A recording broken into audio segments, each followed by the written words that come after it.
பக்கத்து வீட்டம்மா தலை தெறிக்க ஓடி வந்தாள். வாஷிங் மிஷினில் துணிகளை போட்டுக் கொண்டிருந்தாள் ரூபா. ரூபா, எங்க உன் மாமியாரு? சமையல் கட்டுல இருக்காங்க. என்ன பிரச்சனை? உன் நாத்தனார் குழந்தை ஆதி என் பேரனை அடிச்சிட்டான். தலையில ரத்தம் கொட்டுது, உடனே வாங்க. ரூபாவின் மாமியார் விசாலம் வெளியே வந்தாள். அந்த அம்மா புலம்ப இருவரும் வெளியே போக 1.5 வயது ஆதி கையில் தடித்து கொம்புடன் நிற்க, சற்று தள்ளி தலையில் ரத்தத்துடன் அதே வயது எதிர் வீட்டு குழந்தை. கூட்டம் கூடிவிட்டது. அதற்குள் அடிப்பட்ட குழந்தையின் அம்மா ஆவேசமாகி விட்டாள். இவன் அமைதியா இருந்தாலும் உங்க பேரன் ஆதி வந்து அடிச்சான்.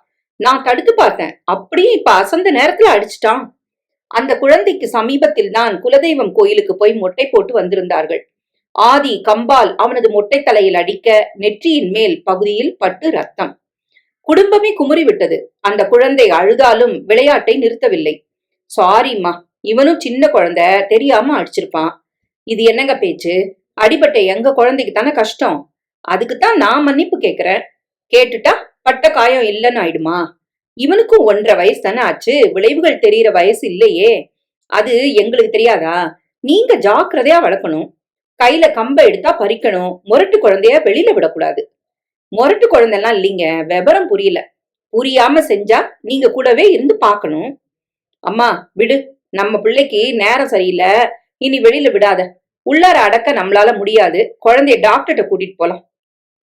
அவர்கள் கதவை அடித்து சாத்த ஆதியை தூக்கி கொண்டு விசாலமும் ரூபாவும் உள்ளே வந்தார்கள். உள்ளே வந்து கதவை சாத்த, நான் விளையாட போகணும். மழலையில் ஆதி பிடிவாதம் பிடிக்க, வேண்டா ராஜா, நீ அடிச்ச காரணமா பக்கத்து வீட்டு பாப்பாவுக்கு ஊவா வந்துடுச்சு. அப்படி செய்யலாமா? பாட்டி விசாலம் கேட்க, விளையாடணும், கதவை தர. வேண்டாம் தங்கம். உடனே பாட்டியை அடித்தான். தப்பு ஆதி, பாட்டி அடிக்க கூடாது. லேசாக குரலை உயர்த்தி ரூபா சொல்ல, நீ போ, வராத. பாய்ந்து வந்து அவளையும் அடிக்க, அத்தை இங்க அவனை கண்டிக்கணும். குழந்தை தானே ரூபா, திட்டினா அவனுக்கு பிடிக்காது, முரட்டுதானா அதிகமாகும். அப்படி விட முடியாது அத்தை. அதுக்காக குழந்தைய திட்டணும்னு சொல்றியா? அப்படிலாம் முடியாது. என் பொண்ணு 3 வருஷம் தவம் இருந்து பெத்த பிள்ளை. அதோட அருமை உனக்கு தெரியாது, எங்களுக்கு தான் தெரியும். ரூபாவின் முகம் மாறிவிட்டது. அத்தை, நான் அதுக்கு சொல்லல. ஆதி 1.5 வயசு குழந்தை, அவனுக்கு எதுவுமே புரியாது. ஆனா பெரியவங்க நாம கவனிக்க வேண்டாமா? வீட்டுக்குள்ள நம்ம குழந்தைன்னு பொறுத்துக்கலாம். மத்தவங்களுக்கு அந்த அவசியம் இல்லையா அத்தை? எனக்கு அது தெரியாதா? நானும் பிள்ளைங்களை பெத்து வளர்த்தவதான். நீ சொல்ல வேண்டாம். உன்னை விட எனக்கு அவன் மேல அக்கறை உண்டு. நாளைக்கு உனக்கு பிறந்து உன் குழந்தைய மத்தவங்க பேசினா தாங்கிப்பியா? ரூபா நொந்து போனாள். இதற்கு மேல் பேசுவது தப்பு என்று தோன்றிவிட்டது. ஆதி இவள் கண்டித்தால் இவள் மேல் ஒரு பொம்மையை தூக்கி வீசினான். பாத்தியா, நீ இந்த மாதிரி பேசினா உன்னை அவனுக்கு பிடிக்காம போயிடும். அதற்குள் ஆதி வெளியே போக வேண்டும் என்று கதவை தட்டி ஆர்ப்பாட்டம் செய்ய, விசாலம் தூக்கி கொண்டு வெளியே போனாள். ரூபா உள்ளே வந்து துணி துவைக்கும் வேலையில் இறங்கினாள். இது அழகான குடும்பம். வாசுதேவனுக்கு ரயில்வேயில் வேலை. ரிட்டையர் ஆக 3 வருடங்கள். அவரது மனைவி விசாலம் குடும்ப தலைவி. 2 பிள்ளைகள். மூத்தவன் செல்வம், தனியாரில் அதிகாரி, நல்ல சம்பளம். இவனுக்கு கல்யாணமாகி 2 வருடங்கள். அவன் மனைவி ரூபா அரசாங்க பள்ளியில் டீச்சர். அடுத்தது மகள் தர்ஷினி, செல்வத்தின் தங்கை. அவளது கணவன் சாரதி. சாரதியின் பெற்றோர் அவனது அண்ணனுடன் வெளிநாட்டு வாசம். சகோதரிகளும் வெளியூரில். சாரதி தர்ஷினி இங்கே தனி குடுத்தனம். ஆனாலும் பாதி நாட்கள் அம்மா வீட்டில்தான் தர்ஷினி இருப்பாள். விசாலம் ஒரு நல்ல தாய், நல்ல மாமியார். மருமகள் தலையில் சகலமும் சுமத்தி வேலை வாங்கும் கொடுமைக்கார மாமியார் அல்ல. ரூபா சுதந்திரமாக வாழும் பெண். அதே நேரம் மகள் மேல் வெறி கொண்ட தாய் விசாலம். அவளுக்காக புருஷனை வெட்டி போட சொன்னால் கூட தயங்க மாட்டாள். மகளின் மேல் பைத்தியம். இது குடும்பத்தார் மத்தியில் பெரிய சர்ச்சைக்கு ஆளாகி விசாலம் பல உறவுகளை இழக்க வேண்டி வந்தது. அதை பற்றி விசாலம் கவலைப்படவில்லை. எனக்கு என் மகதான் வசதி. இது ரூபாவை எந்த விதத்திலும் பாதிக்கவில்லை. மகள் மேல் வெறி இருந்தாலும் மருமகளை விசாலம் நன்றாகவே நடத்தினாள். மகள் தர்ஷினி மாநில அரசாங்க உத்தியோகம். கணவன் சாரதி ஐடியில் வேலை. 3 வருடங்களாக தர்ஷினிக்கு பிள்ளை இல்லாமல் தவம் இருந்து பல கோயில்களை சுற்றி 1க்கு 3 டாக்டரை பார்த்து சகல சிகிச்சைகளையும் தொட்டு இறுதியில் உண்டானாள். அவளால் தனியாக சமாளிக்க முடியாத நிலை. அம்மா வீட்டுக்கே வந்து விட்டாள். மாப்பிள்ளை சாரதிக்கு ஒரு காஃபி கூட போட தெரியாது. கொஞ்ச நாள் பொறுத்திருந்து முடியாமல் வாடகை வீண் செலவு என அந்த வீட்டை காலி செய்து கொண்டு வீட்டோடு மாப்பிள்ளையாக வந்தாகிவிட்டது. தர்ஷினி ஏற்கனவே சோம்பேறி. ஒரு துரும்பை கூட கிள்ளி போட மாட்டாள். அம்மாவின் அளவு கடந்த செல்லம். வயிற்றில் பிள்ளை வேறு. அவளது ஆட்டம் தாங்க முடியவில்லை. அதே நேரம் அண்ணி ரூபாவிடம் தர்ஷினி நல்ல உறவை வைத்திருந்த காரணமாக குடும்பத்தில் குழப்பமில்லை. வளைகாப்பு, சீமந்தம் எல்லாம் விமர்சையாக முடிந்து பிரசவ காலமும் வந்தது. தர்ஷினி இயல்பாக இருந்தால் விசாலம் படுத்திய பாட்டை தாங்க முடியவில்லை. மகள் பெற்றெடுப்பதற்குள் விசாலம் செத்து விடுவாள் போல இருந்தது. ஒரு வழியாக ஆண் குழந்தை பிறந்தது. சிம்ம ராசியில் சிம்ம லக்னத்தில் பிறந்ததால் அதுவும் ஞாயிற்றுக்கிழமை சூரியனின் நாள். அதனால் ஆதித்யா என்று பெயரிட்டார்கள். பேறு காலத்தில் தர்ஷினி ஆதித்ய ஹிருதயம் தொடர்ந்து படித்து வந்தாள். அழகான ஆண் குழந்தை. ஆனால் சூரியனைப் போலவே சூடாக மாறுவான் என யாரும் கருதவில்லை. காத்திருந்து பிறந்த பேரன் என்பதால் வாசு விசாலத்துக்கு அவன் குழந்தை அல்ல, வணங்கும் தெய்வம். அப்படி ஒரு செல்லம். அவனது முதல் பிறந்த நாளுக்குத்தான் வெளிநாட்டில் இருந்து அவனது தாத்தா, பாட்டி, அதாவது சாரதியின் பெற்றோர், உள்ளூர் உடன்பிறப்புகள் வந்திருந்தார்கள். பிறந்த முதலே பேரனை கையை விட்டு விசாலம் இறக்கவே இல்லை. தாய்ப்பால் தரும் நேரம் மட்டும்தான் தர்ஷினி மடியில், மற்ற நேரம் முழுக்க தாத்தா, பாட்டிதான். தூளியில் போடக்கூட மனமில்லாமல் விடிய விடிய மடியில் வைத்தபடி உறங்கும் பேரனின் முகம் பார்த்து கொண்டிருப்பாள் விசாலம். வாசுதேவனும் ஆபீஸ் நேரம் போக எப்போதும் பேரனுடன் தான். குளிப்பாட்டி, உணவு தந்து, டிரெஸ் மாற்றி, கழிவு அகற்றி எல்லாமே தாத்தா பாட்டி தான். 3 மாத பிரசவ லீவு முடிந்ததும் தர்ஷினி டியூட்டியில் சேர்ந்து விட்டாள். சாரதியும் நன்றாக இவர்கள் பணத்தில் குளிர் காய்ந்தான். நேரத்துக்கு சாப்பாடு, மாப்பிள உபசரிப்பு, குழந்தை பராமரிப்பு, எந்த ஒரு கஷ்டமும் இல்ல, பொறுப்பும் இல்ல. அதனால் குளிர் விட்டு போனது. குழந்தைக்கு செல்லம் என்றால் அப்படி ஒரு செல்லம். குழந்தை கவிழ்ந்து கொண்ட போது, முன்னதாக முகம் பார்த்து சிரித்த போது, பிறகு மெல்ல தவழ்ந்து விழுந்து லேசாக அடிபட விசாலம் துடித்து அழுது, மற்றவர்கள் தேற்றி, அதன் பிறகு பிடித்து கொண்டு நின்றது, நடந்தது என எல்லாமே சீக்கிரம் நடந்தது. ஒவ்வொரு அசைவையும் ரசித்து ரசித்து மற்றவர்களிடம் பேசி புகழ்ந்து, சரி, எல்லா தாத்தா பாட்டிக்கும் இந்த அளவு கடந்த பாசம் இருக்கும் தான். ஆனால் பிரத்யாருக்கு இதில் ரசனையோ ஈடுபாடோ இருக்காது. அவரவர் வீட்டு பிள்ளை அவரவருக்கு உசத்தி. இதை விசாலம் சுத்தமாக புரிந்து கொள்ளவில்லை. குழந்தைக்கு சளி பிடித்தால், லேசாக உடம்பு கொதித்தால் விசாலத்துக்கு உயிரே போய்விடும். தொடையில் தடுப்பூசி போட்டு குழந்தை கதறினால் டாக்டரிடம் கோபப்படுவாள். முதல் பிறந்த நாளில் சாரதியின் உறவுகள் வந்து குழந்தையை எடுக்க பழக்கமில்லாத காரணமாக ஆதி போகவில்லை. அவர்கள் பலவந்தமாக எடுக்க ஆதி அந்த பாட்டியை அடித்து விட்டான். 1 வயதில் தத்தி தத்தி நடக்கத் தொடங்கிவிட்டான். அவனுக்கு பிடிக்காததை யார் செய்தாலும் உடனே கை நீட்டுவான். இந்த பழக்கம் வந்தது தாத்தாவால. அடிப்பேன்னு சொல்லு, ஒற்றை விரலை காட்டி எச்சரிப்பான். அதை குடும்பமே ரசிக்கும். ரூபாவுக்கு அப்போதே கவலை வந்தது. இது தப்பான வழிகாட்டுதல் என்ற கலக்கம் இருந்தது. பலவந்தமாக சாப்பாடு ஊட்டினால் அழுது வாந்தி எடுப்பான். யாராவது ஆசையாக அவனை தூக்கி முத்தமிட்டால், அவர்களை பிடிக்காவிட்டால் உடனே கை நீட்டி அடிப்பான். இதை இதமாக கண்டிக்க வேண்டும், செய்யவில்லை. மாறாக டிஷ்யூம் டிஷ்யூம், எங்க ஆதிதான் விஜய், நான் வில்லன், நீங்க அடிங்க, நான் விழுந்துடுவேன்.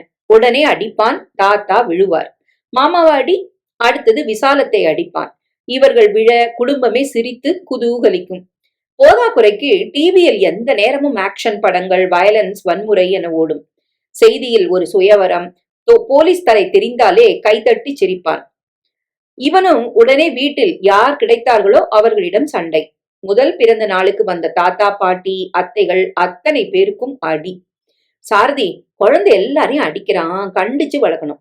அது விளையாட்டுமா? சரிப்பா, இப்ப விளையாட்டு, இது வளரக்கூடாது. குழந்தைகிட்ட முரட்டுத்தனம் தெரிஞ்சா உடனே கண்டிக்கணும். விசாலத்துக்கு கோபம் வந்து விட்டது. குழந்தையோட விளையாட்ட பெருசா பேசுறீங்க. தர்ஷினி, நீ பாட்டுக்கு வந்தவங்க கூட பேசிட்டு திரியிற. குழந்தைக்கு முதல் பாடங்களை, ஒழுக்கங்களை, பண்பாட்டை அதோட தாய் தான் கத்து தரணும். என்ன செய்யற நீ? தர்ஷினி பேசவில்லை. விசாலம் முந்திக் கொண்டாள். பெண்ணை சொன்னால் பொறுக்குமா? புசுக்கென கோபம் வந்து விட்டது. அவளுக்கும் உத்தியோகம் இருக்கே சம்பந்தி.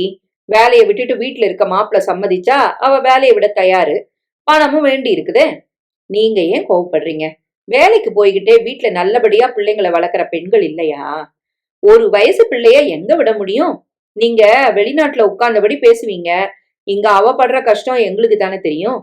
அந்த அம்மா முகம் சிவந்து விட்டது. சாரதி, குழந்தைக்கு 1 வயசு முடிஞ்சாச்சு. இனி நீ வீடு பார்த்து குடுத்தனம் போலாம். பச்சை பிள்ளைய எங்க விடுவாங்க? அதான் நீங்க இருக்கீங்களே. நாங்க தூக்கி ஆசைப்பட்டா கூட பேரன் அடிக்கிறானே. உங்களை விட்டு அவன் இருக்க மாட்டானே. என் பிள்ளை கிட்ட நான் பேசுறேன், நீங்க ஏன் குறுக்க வரீங்க? சாரதி நொந்து போனான். அவனது அப்பா குறுக்கே வந்தார். மங்களம், நாம வெளிநாட்டுல இருக்கிறோம், நம்மளால பாத்துக்க முடியல, அதனால நாம தலையிடக்கூடாது, பேசாம இரு. நமக்கும் பேரன் தானே, பேசி லாபம் இல்ல. அவ உண்டானது முதல் அவங்கதான் பாத்துக்கிறாங்க. அவங்க இல்லாம சாரதியால சமாளிக்க முடியாது. நீ தலையிட்டு குழப்பாத. பேரன் வந்தா தூக்கிக்கோ, அடிச்சா வாங்கிக்கோ. நாளைக்கு விமானம், சாப்பாட்டுக்கு மட்டும் வாயை தர, புரியுதா? அவர்கள் அத்தனை பேரும் ஒரு அதிருப்தியுடன் தான் புறப்பட்டு போனார்கள். சாரதியால் பேச முடியவில்லை. அவன் அப்பட்டமாக சுயநலக்காரன். இந்த நேரம் மகனுடன் குடித்தனம் போனால் சகலமும் தன் தலையில் விழும். அவனால் பொறுப்பை சுமக்க முடியாது. இந்த நேரம் மாமியார் குடும்ப தயவு ரொம்ப முக்கியம். காலையில் புறப்படும் போது பேரனை அணைத்து முத்தமிட அந்த பாட்டியை பிடிக்காததால் ஆதி மறுபடியும் அடிக்க, சரிப்பா முத்தா கொடுக்கல, சாரதி வன்முறை நிறைய இருக்கு, பிடிவாதமும் அதிகமா இருக்கு, பாத்துக்கோப்பா. ஏன் பச்சை பிள்ளைய அந்த மாதிரி பேசுறீங்க? விசாலம் புகுந்தாள். என்னங்க நீங்க, நானும் ஒரு பாட்டி தான். என் பிள்ளை கிட்ட பேரனை பத்தி பேச உரிமை இல்லையா? அங்கு எல்லோரும் இருந்தார்கள். மங்களம் புறப்படு, வர்றோம் வாசுதேவன். அவர்கள் போன பிறகு, என்னடி உன் மாமியார் இப்படி இருக்கிறாங்க? விசாலம் கேட்க, நான் சும்மா சந்தோஷமா இருந்தா அவங்களுக்கு பிடிக்காது, விடுமா. சரி, குழந்தைக்கு தூக்கம் வருது தர்ஷினி, தூளில போட்டு தூங்கவை. போம்மா, எனக்கு டயர்டா இருக்கு, அதெல்லாம் உன் வேலை, இல்லைன்னா அப்பாட்ட சொல்லு. சரி, நாங்க மறுநாள் நானும் அப்பாவும் திருப்பதிக்கு போலான்னு இருக்கோம், இவனையும் தூக்கிட்டு போமா. இல்லடி, கூட்டமா இருக்கும், குழந்தைக்கு கஷ்டம். நீ லீவ் போட்டு ஒரு நாள் வீட்டுல இரு. சான்ஸே இல்ல, எனக்கு லீவ் குறைச்சலா இருக்கு, நீ தூக்கிட்டு போ. ஏமா, அவன் 6 மாச குழந்தையா இருக்கும்போது நீயும் அப்பாவும் அவனை ஊட்டிக்கு தூக்கிட்டு போலியா? பேரனை விட்டு ஒரு நாள் நீ எப்படிமா இருப்ப? அவள் உறங்க போய்விட்டாள்.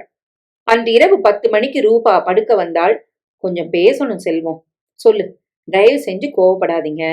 நான் இந்த வீட்டுல சுதந்திரமா ரொம்ப சந்தோஷமா ராணி மாதிரி தான் இருக்கிறேன். அத்தை என்னை உள்ளங்கையில வச்சு தாங்குறாங்க, தெரியுமே. அதுக்கு நான் வரல. ஆதி அவங்க வளர்க்குற விதம் சரியில்லை. என்ன சரியில்லை? அவங்க எல்லாம் அவன் பிடிவாதத்தை நல்லா வளர்த்து விட்டாச்சு. யார பார்த்தாலும் அடிக்கிறது, ஒருத்தரை பிடிக்கலன்னா பொருட்களை தூக்கி அவங்க மேல வீசுறது, கூச்சல் போடுறதுன்னு வன்முறை அவங்கிட்ட வளருதுங்க. அவன் 1 வயசு குழந்தை, வன்முறைங்கிறது ரொம்ப பெரிய சொல். எதுக்கு குழந்தைக்கு அதை நீ பிரயோகிக்கிற? புரிஞ்சுக்கங்க செல்வம். பிஞ்சில நல்லதோ கெட்டதோ படியும் போதே அதை சரியா வகைப்படுத்தலன்னா விபரீதமா மாறும்.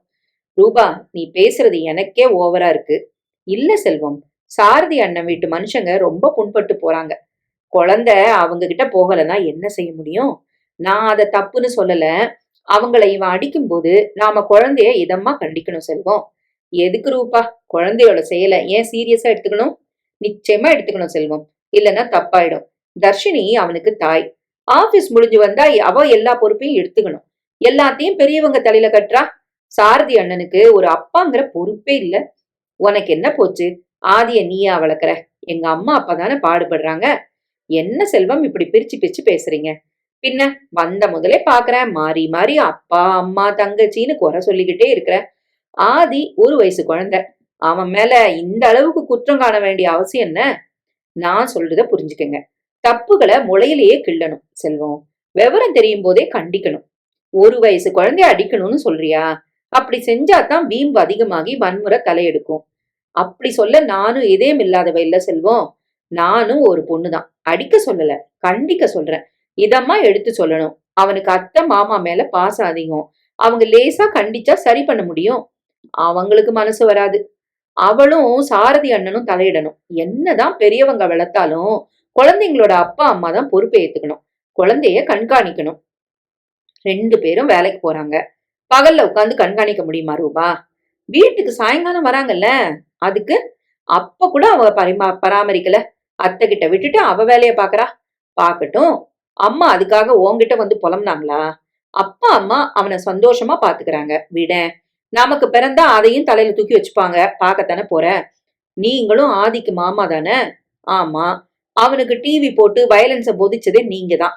சோத்த ஊட்டுறது, ஹீஹின்னு கராத்தே பயிற்சி, உங்க மேலயும் தப்பு இருக்கு. போது ரூபா, என்ன தூங்க விடு.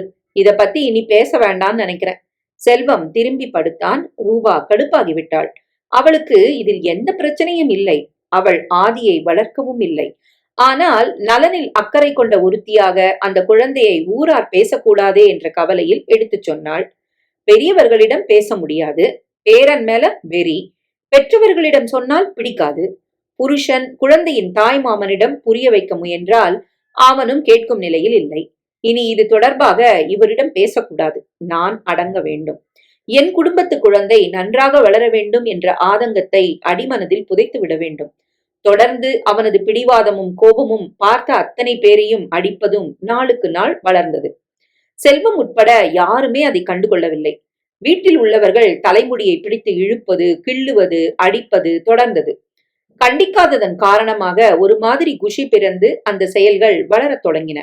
வீட்டில் பொருட்களின் சேதாரம் அதிகப்பட்டது. அவன் வீசிய பந்தில் வீட்டில் உள்ள LED டிவி விரிசல் கண்டது. கிட்டத்தட்ட 80,000 கொடுத்து வாசுதேவன் வாங்கிய டிவி ரிப்பேர் ஆகிவிட்டது. சாரதி அதை கண்டுகொள்ளவே இல்லை. அந்த வீட்டு மாப்பிள்ளையாக இருந்தாலும் தன் மகன் உடைத்த டிவிக்கு தான் பொறுப்பு என்ற எண்ணம் கடுகளவு கூட சாரதிக்கு இல்லை. அச்சச்சோ, டிவிய உடைச்சிட்டியா ராஜா? அத ஒரு சாதனை போல் தர்ஷினி கேட்டு கொஞ்சினாள். அப்பா வந்து விவரம் கேட்டதும் முகம் சுருங்கியது. என்ன விசாலம், நீ கவனிக்க மாட்டியா? நான் சமையல் வேலையில இருந்தேன். எப்ப உடைச்சான்? சாயங்காலம் 7 மணிக்கு. தர்ஷினி வந்துட்டாளா? அவ டயர்டா இருக்குன்னு தூங்க போயிட்டா. 80,000 விலைடி. மெதுவா பேசுங்க, மாப்பிள்ள இருக்கிறாரு. இருக்கட்டும், நஷ்ட ஈட்டா அவர்தான் தரணும், புரியுதா? என்ன பேசுறீங்க? நம்ம பேரன் உடைச்சா பெத்த பொண்ணுகிட்ட நஷ்ட ஈடு வாங்குவீங்களா? விடுங்க, வாழ்க்கையில எத்தனையோ நஷ்டங்கள், பேசாதீங்க. சகலமும் ரூபா கேட்டாள். அன்றிரவு பொறுக்க முடியாமல் செல்வத்திடம் புலம்பினாள். இது நியாயமா? 80,000 சின்ன தொகையா? இதுக்காக அந்த குழந்தைய கண்டிக்கலன்னா நாளைக்கு எதெல்லாம் உடைப்பானோ. மாமாவுக்கே கோபம் வருது, அத்தை தடுக்கிறாங்க. சாரதி அண்ணன் எனக்கு சம்பந்தமே இல்லைன்னு இருக்கிறாரு. உங்க தங்கச்சி தூங்குறா. உனக்கு என்ன போச்சு? உன் சம்பளத்துல வாங்கின டிவியா? அப்பா வாங்கினாரு, நஷ்டம் அவருக்கு. என்ன பேசுறீங்க? இது நம்ம வீடுங்க. நீங்களும் இதுல ஒரு முக்கியமான மனுஷன். இது என்ன பொறுப்பில்லாத பேச்சு? இந்த பாரு, என்ன பாதிக்காத வரைக்கும் எதிலையும் நான் தலையிட மாட்டேன். என் கூட 2 வருஷமா வாழ்ற. என் கேரக்டரை நீ புரிஞ்சுக்கலன்னா உனக்கு மூளை இல்லைன்னு அர்த்தம். இல்லைங்க, இது எனக்கு சுத்தமா பிடிக்கல. இது ஹாஸ்டல் இல்ல, குடும்பம். நல்லதோ கெட்டதோ எல்லாரும் எல்லாத்துக்கும் பேசணும், எடுத்து சொல்லி புரிய வைக்கணும். சரி பேசு. நானா? ஆமா, நான் ஒன்னும் தடுக்கல, பேசு. உனக்கும் அம்மாவுக்கும் மத்தியில இது நாள் வரைக்கும் உறவு ரொம்ப நல்லா இருக்கு. அதை கெடுத்துக்காத. இத நீ பேச போனா தேவையில்லாத வாக்குவாதம் வரும். அவனை சொன்னா பெரியவங்களுக்கு பிடிக்காது, உன்னை எதிர்ப்பாங்க, பிரச்சனை பெருசாகும். அழகா அம்சமா போயிட்டு இருக்கிற ஒரு கூட்டு குடும்பத்துல விரிசல் வரணுமா ரூபா? நீயும் படிச்சவ தானே. இதுல விரிசல் வர என்னங்க இருக்கு? மாமாவும் கஷ்டப்பட்டு உழைச்சுதானே சம்பாதிக்கிறாரு. குழந்தை தெரிஞ்சு செய்யல, ஆனாலும் கண்டிச்சாதானே தவறுகள் எல்லாம் திருத்த முடியும். அப்படியே விட்டா அது பெருசாகும் இல்லையா? நான் சொல்றது உனக்கு புரியறதே இல்ல. நீ அடங்க மாட்ட. இதுக்குள்ள நான் வரதா இல்ல. நீ என்ன பேசினாலும் நான் தடுக்கலப்பா. வாங்கி கட்டிட்டு வந்து நின்னா அதுக்கும் நான் பொறுப்பு இல்ல. Good night. ரூபாவுக்கு கோபம் உச்சியில் ஏறியது. ஏன் இவருக்கு பொறுப்பே இல்லை? இது என்ன விபரீதத்தில் கொண்டு போய் விடப் போகிறது? பொருட்களின் சேதாரத்தை கூட உறவுக்காக பொறுத்து கொள்ளலாம். அதுவே அடுத்த கட்டத்துக்கு போனால் ரூபாவுக்கு ஆத்திரம் அதிகமானது. கிட்டத்தட்ட 2 வயது நெருங்குவதற்குள் குறும்பும் வன்முறையும் உச்சகட்டத்துக்கு வந்துவிட்டது. வீட்டில் சரமாரியாக பொருட்கள் உடைந்தது. பூஜை அறை சாமி படங்களையும் விட்டு வைக்கவில்லை. சேதாரம் அதிகமானது. சாக்கடையில் கைவிடுவது, சுவரை சுரண்டுவது, மண் தின்னுவது என சகல சேட்டைகளும். ஒழுங்காக உடைகளை அணிய மாட்டான். பிறந்த மேனியாக அவன் நிற்பதை ரசித்து சிரிப்பார்கள். ஒரு வாட்ஸ்அப் வீடியோவில் ஆண் குழந்தையின் பிறப்பு உறுப்பை நாய் கவ்வியதை படுபயங்கரமாக வெளியிட்டிருக்க ரூபா அதை செல்வத்திடம் காட்டினாள். விற்று, அது தெருவுல உள்ள பிச்சைக்கார குழந்தை, நம்ம ஆதியோட ஏன் கம்பேர் பண்ற? இல்லப்பா, தொற்று நோய் எதுக்கும் ஆளாக கூடாது இல்லையா? கேட்கவில்லை. ரூபாவின் பெற்றோரும் தம்பியும் உள்ளூர்தான். அவர்களும் இவனது அடிக்கு தப்பவில்லை. ரூபா வீட்டுக்கு வந்த சமயம் அப்பா கேட்டே விட்டார். என்ன ரூபா இப்படி வளர்க்குறாங்க? தர்ஷினி கவனிக்க வேண்டாமா? அவ எந்த ஒரு பொறுப்பையும் சுமக்க மாட்டாப்பா. நான் பேசி பார்த்துட்டேன். பேரனை சொன்னா அவங்களுக்கு பிடிக்காது. சாரதி அண்ணனோட குடும்பம் பிறந்த நாளுக்கு வந்துட்டு வேதனையோட திரும்பினாங்க. அடடா, குழந்தை பிறந்து 2 வருஷம் ஆச்சு. இவ எதுக்கு பிறந்த வீட்லயே இருக்கிறா? அம்மா, என்கிட்ட பேசுற மாதிரி அவங்க கிட்ட பேசிராத. உறவே கெட்டு போயிரும். நீ மாப்பிள்ள கிட்ட பேசு. உபயோகம் இல்லம்மா, அவர் எதுலயுமே தலையிட மாட்டாரு. வெளியில அடிபட்டா சரியாகும். என் குடும்பமாச்சே, அது கூடாதுன்னு நான் பாக்குறேன். கேக்குறது இல்ல. நீங்க யாரும் பேசிராதீங்க. அடுத்த வாரமே உறவுக்காரர்கள் வீட்டில் குழந்தையின் பேர் சூட்டு விழாவுக்கு போகும்படி இருந்தது. குழந்தை பிறந்த 27வது நாள் அவர் பெயரிட அத்தனை பேரும் போயிருந்தார்கள். அது பொம்மை போல் இருக்க ஆதி நெருங்கி அதை தொட்டு பார்த்து படக்கென கிள்ளிவிட அது வீறிட்டு அழ அதன் கைகளில் ஆதியின் நகம் பட்டு இரத்த துளிகள். என்ன விசாலம், உன் பேர் நான் கவனிக்க மாட்டியா? பிஞ்சு குழந்தைய கிள்ளிட்டான். தர்ஷினி, பெத்துட்டா போதாது, அது மேல கண்ணு வச்சு கவனிக்கணும். குடும்பம் கொதித்து அம்மா மகளை விளாச தொடங்க பதிலே பேச முடியவில்லை. ஒரு மாதிரி ரசாபாசமாகிவிட்டது. வாசுதேவனுக்கு லீவு இல்லை என்பதால் வர முடியவில்லை. மாலை வீடு திரும்பி விட்டார்கள். ஏண்டா ராஜா, எதுக்கு அந்த மாதிரி செஞ்ச? அது குட்டி பாப்பா இல்லையா, செய்யக்கூடாது. குரலில் கனம் ஏற்றி விசாலம் சொல்ல பாட்டியை அடித்தான். கொலை பார்வை பார்த்தான். அம்மா, அவனை திட்டாத. நீ சொன்னா அவனால தாங்கிக்க முடியாது. ரூபாவுக்கு பொறுக்க முடியவில்லை. தப்பு தர்ஷினி. இப்ப கூட அத்தை கண்டிக்கலன்னா அது சரியில்லை. நீயும் அத்தையும் அங்க வாங்கின பேச்சு போதாதா? இந்த அவமானம் உங்களுக்கு தேவையா? அண்ணி, இதுல என்ன அவமானம்? அவங்க பேசினா நாங்க கரைஞ்சா போயிடுவோம். அதுக்காக பச்சை பிள்ளைய அடிக்க சொல்றீங்களா? இல்ல தர்ஷினி, கண்டிக்கலன்னா தப்பாயிடும். நாளைக்கு இவனை கூட்டிட்டு அந்த வீட்டுக்கு போக முடியுமா? வேண்டாம். ஆதிய பிடிக்காதவங்க எனக்கு வேண்டாம். இப்படி எல்லாரையும் உதற முடியுமா தர்ஷினி? விசாலம் கடுப்பாகி விட்டாள். ரூபா, அவ ஆதிக்கு அம்மா. அவன்தான் அவளுக்கு முதல்ல ஒசத்தி. அவனை யாரு வேண்டான்னு சொன்னாலும் அவ உதறுவா. அதான் நியாயம். அத்தை, அது பிஞ்சு குழந்தை. இவனுக்கும் விவரம் தெரியாது. படாத இடத்துல பட்டு விபரீதமா இருந்தா நாம் என்ன செய்ய முடியும் அத்தை? எதுக்கு ஓவரா கற்பனை பண்ற? கொஞ்ச நாளா குழந்தை மேல வெளியாட்களை விட நீ தான் அதிகமா புகார் படிக்கிற. அம்மா, 2 வருஷங்கள் கடந்தும் தனக்கு வரலன்னு அன்னிக்கு ஆதங்கம். அதான் என் பிள்ளைய கழுவி ஊத்துறாங்க. சுருக்கன வார்த்தைகள் இறங்க அதிர்ந்து போய் ரூபா திரும்பினாள். முகம் சிவந்து கண்கள் சிவக்க படக்கென உள்ளே போய் கதவை சாத்தி கொண்டாள். தர்ஷினிக்கு அவசரப்பட்டு விட்டோம் என்று தோன்றியது. விசாலமும் ஒரு மாதிரி பாதிக்கப்பட்டிருந்தாள். மகள் சொன்ன விதம் தப்பு என்பது புரிந்தது. ஆனால் மகளின் மேல் குற்றம் காண மனசு ஒப்பவில்லை. ரூபா புண்பட்டு விட்டாளே என்ற வேதனையும் உள்ளே ஓடியது. சகலத்துக்கும் காரணம் விவரம் புரியாத தன் பேரன் என்பது மட்டும் உள்ளே ஏறவில்லை. அவனை சரி செய்து விட்டால் எந்த ஒரு குழப்பமும் இல்லை என்பது முகாமில் எட்டவே இல்லை. அல்லது எப்படியும் பாசம் திரையிட்டு மறைத்ததா என்பதும் தெரியவில்லை. ரூபா வெளியில் வரவே இல்லை. இரவு 7:30க்கு செல்வமும் அதன் பிறகு வாசுதேவனும் வந்தார்கள். என்ன விசாலம், கிருஷ்ண வீட்டு ஃபங்க்ஷன்ல பிரச்சனையா? யார் சொன்னாங்க? அவரே சொன்னாரு. உங்க பேரன் எங்க வீட்டு குழந்தைய கிள்ளிட்டான், செவந்து போச்சு, கொஞ்சம் கவனமா வளர்த்துங்கன்னு ஒரு மாதிரி சொன்னாரு. கிருஷ்ணன் குரலே சரியில்லை. பாவம், தொலைஞ்சா மாதிரி இருக்கு விசாலம். ஆமாங்க, நீயோ தர்ஷினியோ கவனமா இருக்க கூடாதா? அது பிஞ்சு குழந்தை வேற. விசாலம் பேசவில்லை. உடை மாற்ற உள்ளே வந்தான் செல்வம். என்ன ரூபா, இந்த நேரத்துல படுக்க மாட்டியே? தலைவலி, முடியல. அம்மாட்ட தைலம் தடவி விட சொல்லு. வெளியே வந்தான். ரூபா எங்க? அப்பா கேட்க தலைவலின்னு படுத்திருக்கிறா. நீ என்னன்னு கேட்கலையா விசாலம்? தர்ஷினியை பார்த்தாள் விசாலம். அவளால் கணவரிடம் மறைக்க முடியவில்லை. நடந்ததை அப்படியே சொல்லிவிட்டாள். தப்பு தர்ஷினி, ரூபா சொன்னது நியாயம். அதுக்கு இந்த அளவுக்கு கடுமையா நீ பேசியிருக்க கூடாது. சரிங்க, இவ குழந்தைக்கு தாயாச்சே. மகன்னு வக்காலத்து வாங்காத. மருமக புண்பட்டா குடும்பத்துக்கு நல்லதில்ல. போய் அவளை கவனி. தர்ஷினி, அவகிட்ட சாரி கேளு. அதான் நியாயம். தர்ஷினிக்கு சுத்தமாக அது பிடிக்கவில்லை. ஆனாலும் அப்பா பேச்சுக்கு மதிப்பு தந்து உள்ளே வந்தாள். சாரி அண்ணி, உங்களை நோகடிச்சிடணும்னு நான் சொல்லல. குழந்தைய நீங்க விமர்சனம் செஞ்சுப்போ தாங்கிக்க முடியாம பேசிட்டேன். இல்ல தர்ஷினி, மன்னிப்பெல்லாம் எதுக்கு? ஆதி விஷயத்துல இனி நான் தலையிட மாட்டேன். பின்னால வந்த விசாலம், அவ மன்னிப்பு கேட்டப்புறமும் நீ இந்த மாதிரி பேசுறது சரியில்லை.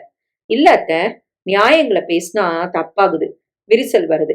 அதான் தலையிட மாட்டேன்னு சொன்னேன். எனக்கு யார் மேலேயும் கோவம் இல்ல.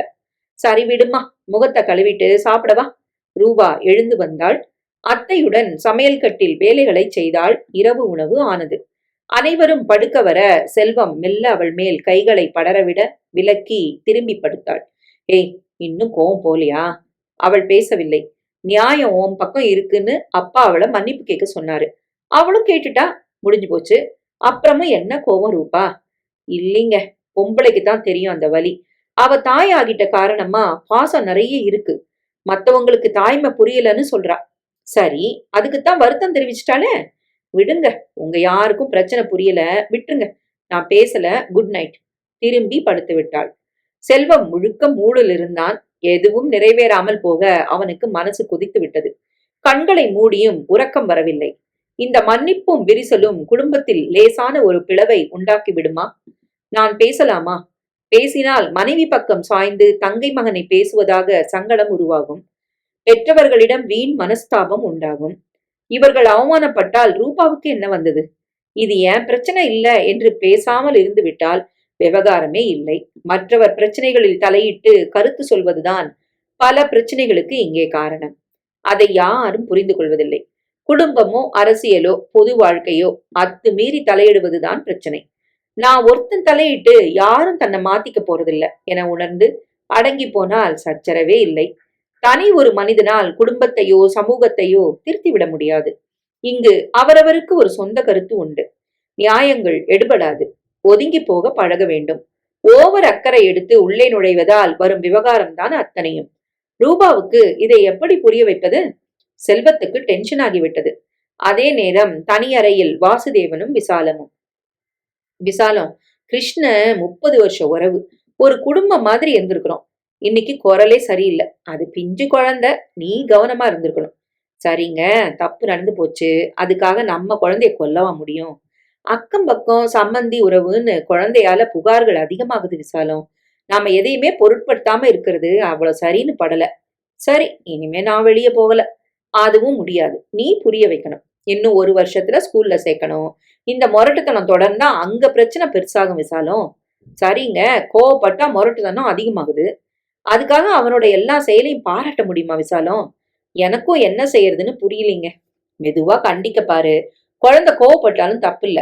அடிக்க வேண்டாம். அன்பா சொல்லி சரி பண்ணலாம். கோவப்படாத. நமக்கு பொண்ணு வசதி தான். ஆனா மருமகளும் ரொம்ப நல்ல பொண்ணு.